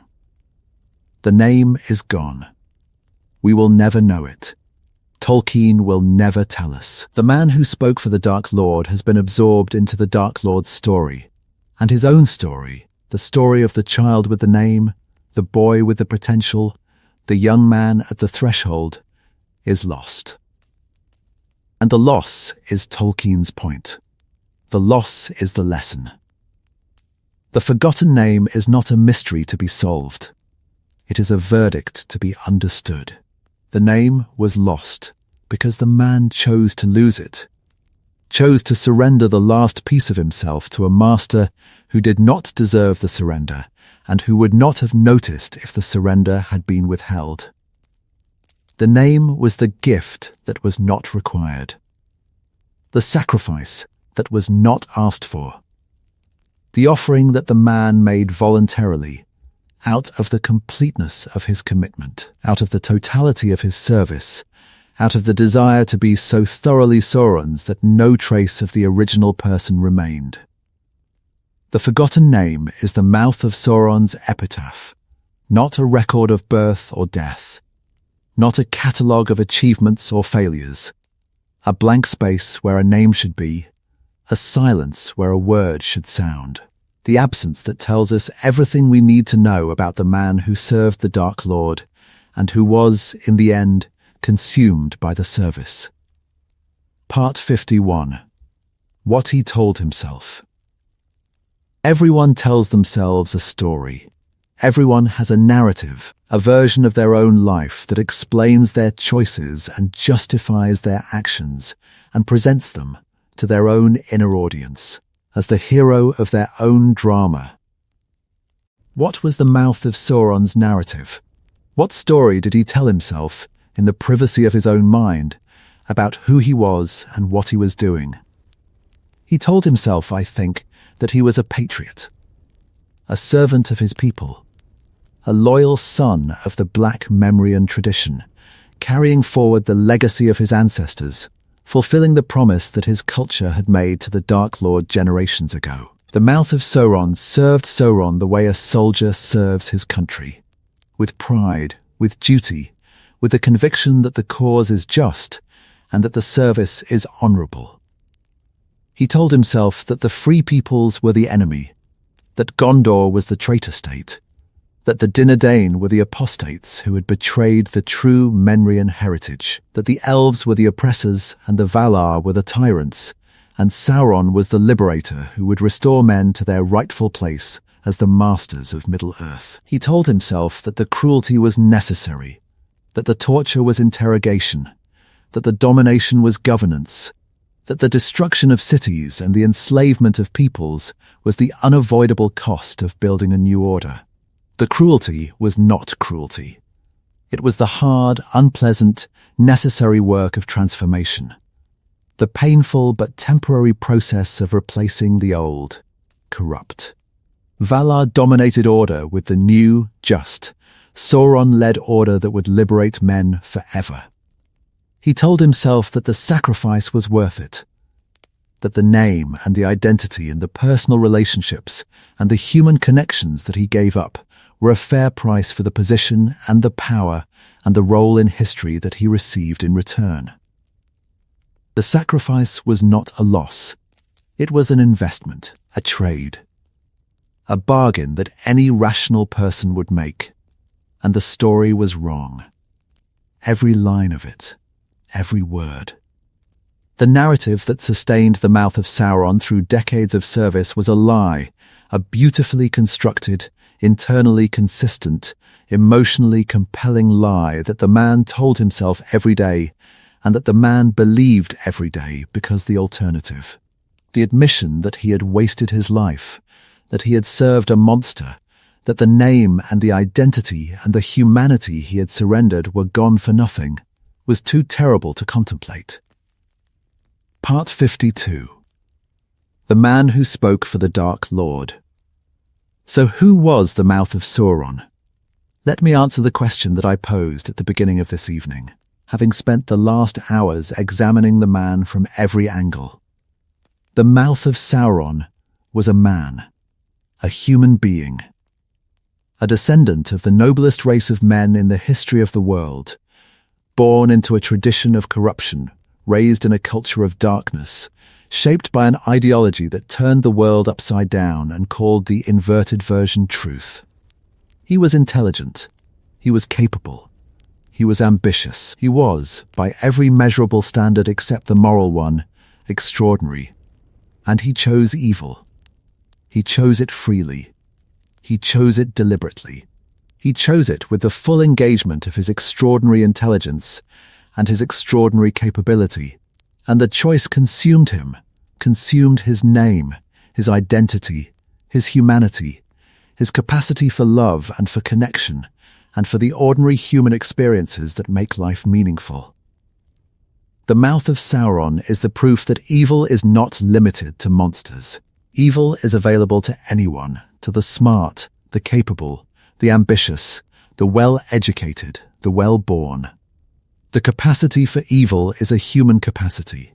It is distributed evenly across the population. It does not respect intelligence or skill or heritage. It does not need the excuse of stupidity or ignorance or deprivation. Evil can be chosen by the best of us, by the most gifted, the most capable, the most blessed with the potential for greatness. The Mouth of Sauron chose evil, and the choice was catastrophic, not only for the peoples he oppressed and the prisoners he tortured and the civilizations he helped to destroy, but for himself. The man who could have been a lord of Gondor, a scholar, a healer, a builder, a contributor to the beauty and the justice and the flourishing of the mortal world, this man became a mouth, a function, a speaking apparatus in the service of a master who used him and discarded him, and never, for a single moment, valued him as a person. The Mouth of Sauron is Tolkien's darkest creation, not because of his power, not because of his cruelty, not because of his sorcery or his cunning or his decades of faithful service to the Dark Lord. The Mouth of Sauron is Tolkien's darkest creation, because he is human, because he is us, because the capacity that made him what he is, the capacity to choose, to serve, to dedicate a life to a purpose larger than oneself, is the same capacity that makes heroes. The same capacity, pointed in a different direction, produces an Aragorn. Pointed in the Mouth of Sauron's direction, it produces a monster wearing a man's skin. The difference is the direction. The capacity is the same, and the terrifying implication of the Mouth of Sauron's existence is that the direction is chosen, not given, that every human being stands at the same threshold, facing the same choice, equipped with the same capacity for greatness and for destruction. This is why the Mouth of Sauron is Tolkien's most disturbing villain. The Nazgul are frightening. Sauron is terrible. The Balrog is awe-inspiring, but none of them are as disturbing as the Mouth of Sauron, because none of them are as close to us. The Nazgul are wraiths. Sauron is a fallen angel. The Balrog is a demon.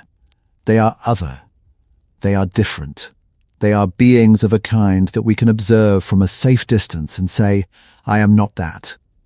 That is not me. The Mouth of Sauron is us. The Mouth of Sauron is a man. The Mouth of Sauron is a human being who went to work in the morning and served evil and went home in the evening and did not lose sleep over it.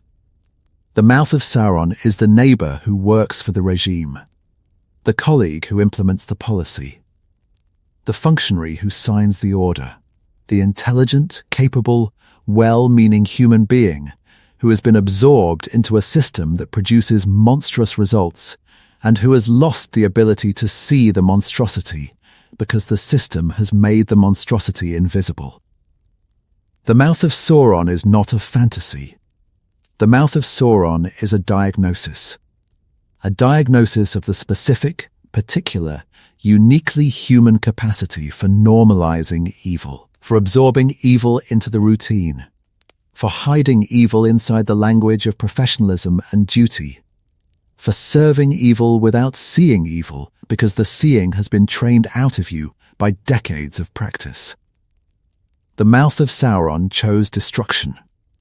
The story of that choice. The story of the man who forgot his own name, who served a master who did not value him, who spoke for a lord whose cause was a lie, is the story that Tolkien tells in a handful of pages at the Black Gate of Mordor. A handful of pages. A lifetime of consequences. A name that no one, not even the man himself, will ever remember. Thank you for spending this evening with me. The Mouth of Sauron is a footnote in most readings of The Lord of the Rings. He should not be a footnote. He should be a warning. A warning about the cost of serving power without conscience, about the danger of losing yourself in a cause, about the specific, particular, uniquely human capacity for choosing evil and calling it good. His name is forgotten. Let us remember the lesson. Let us remember that the most dangerous form of evil is not the dramatic kind, not the flaming eye, not the orc-horde, not the balrog in the deep. The most dangerous form of evil is the quiet kind, the administrative kind, the kind that sits at a desk and does its work and never looks up to ask what the work produces, the kind that forgets its own name and does not notice the forgetting. Until next time.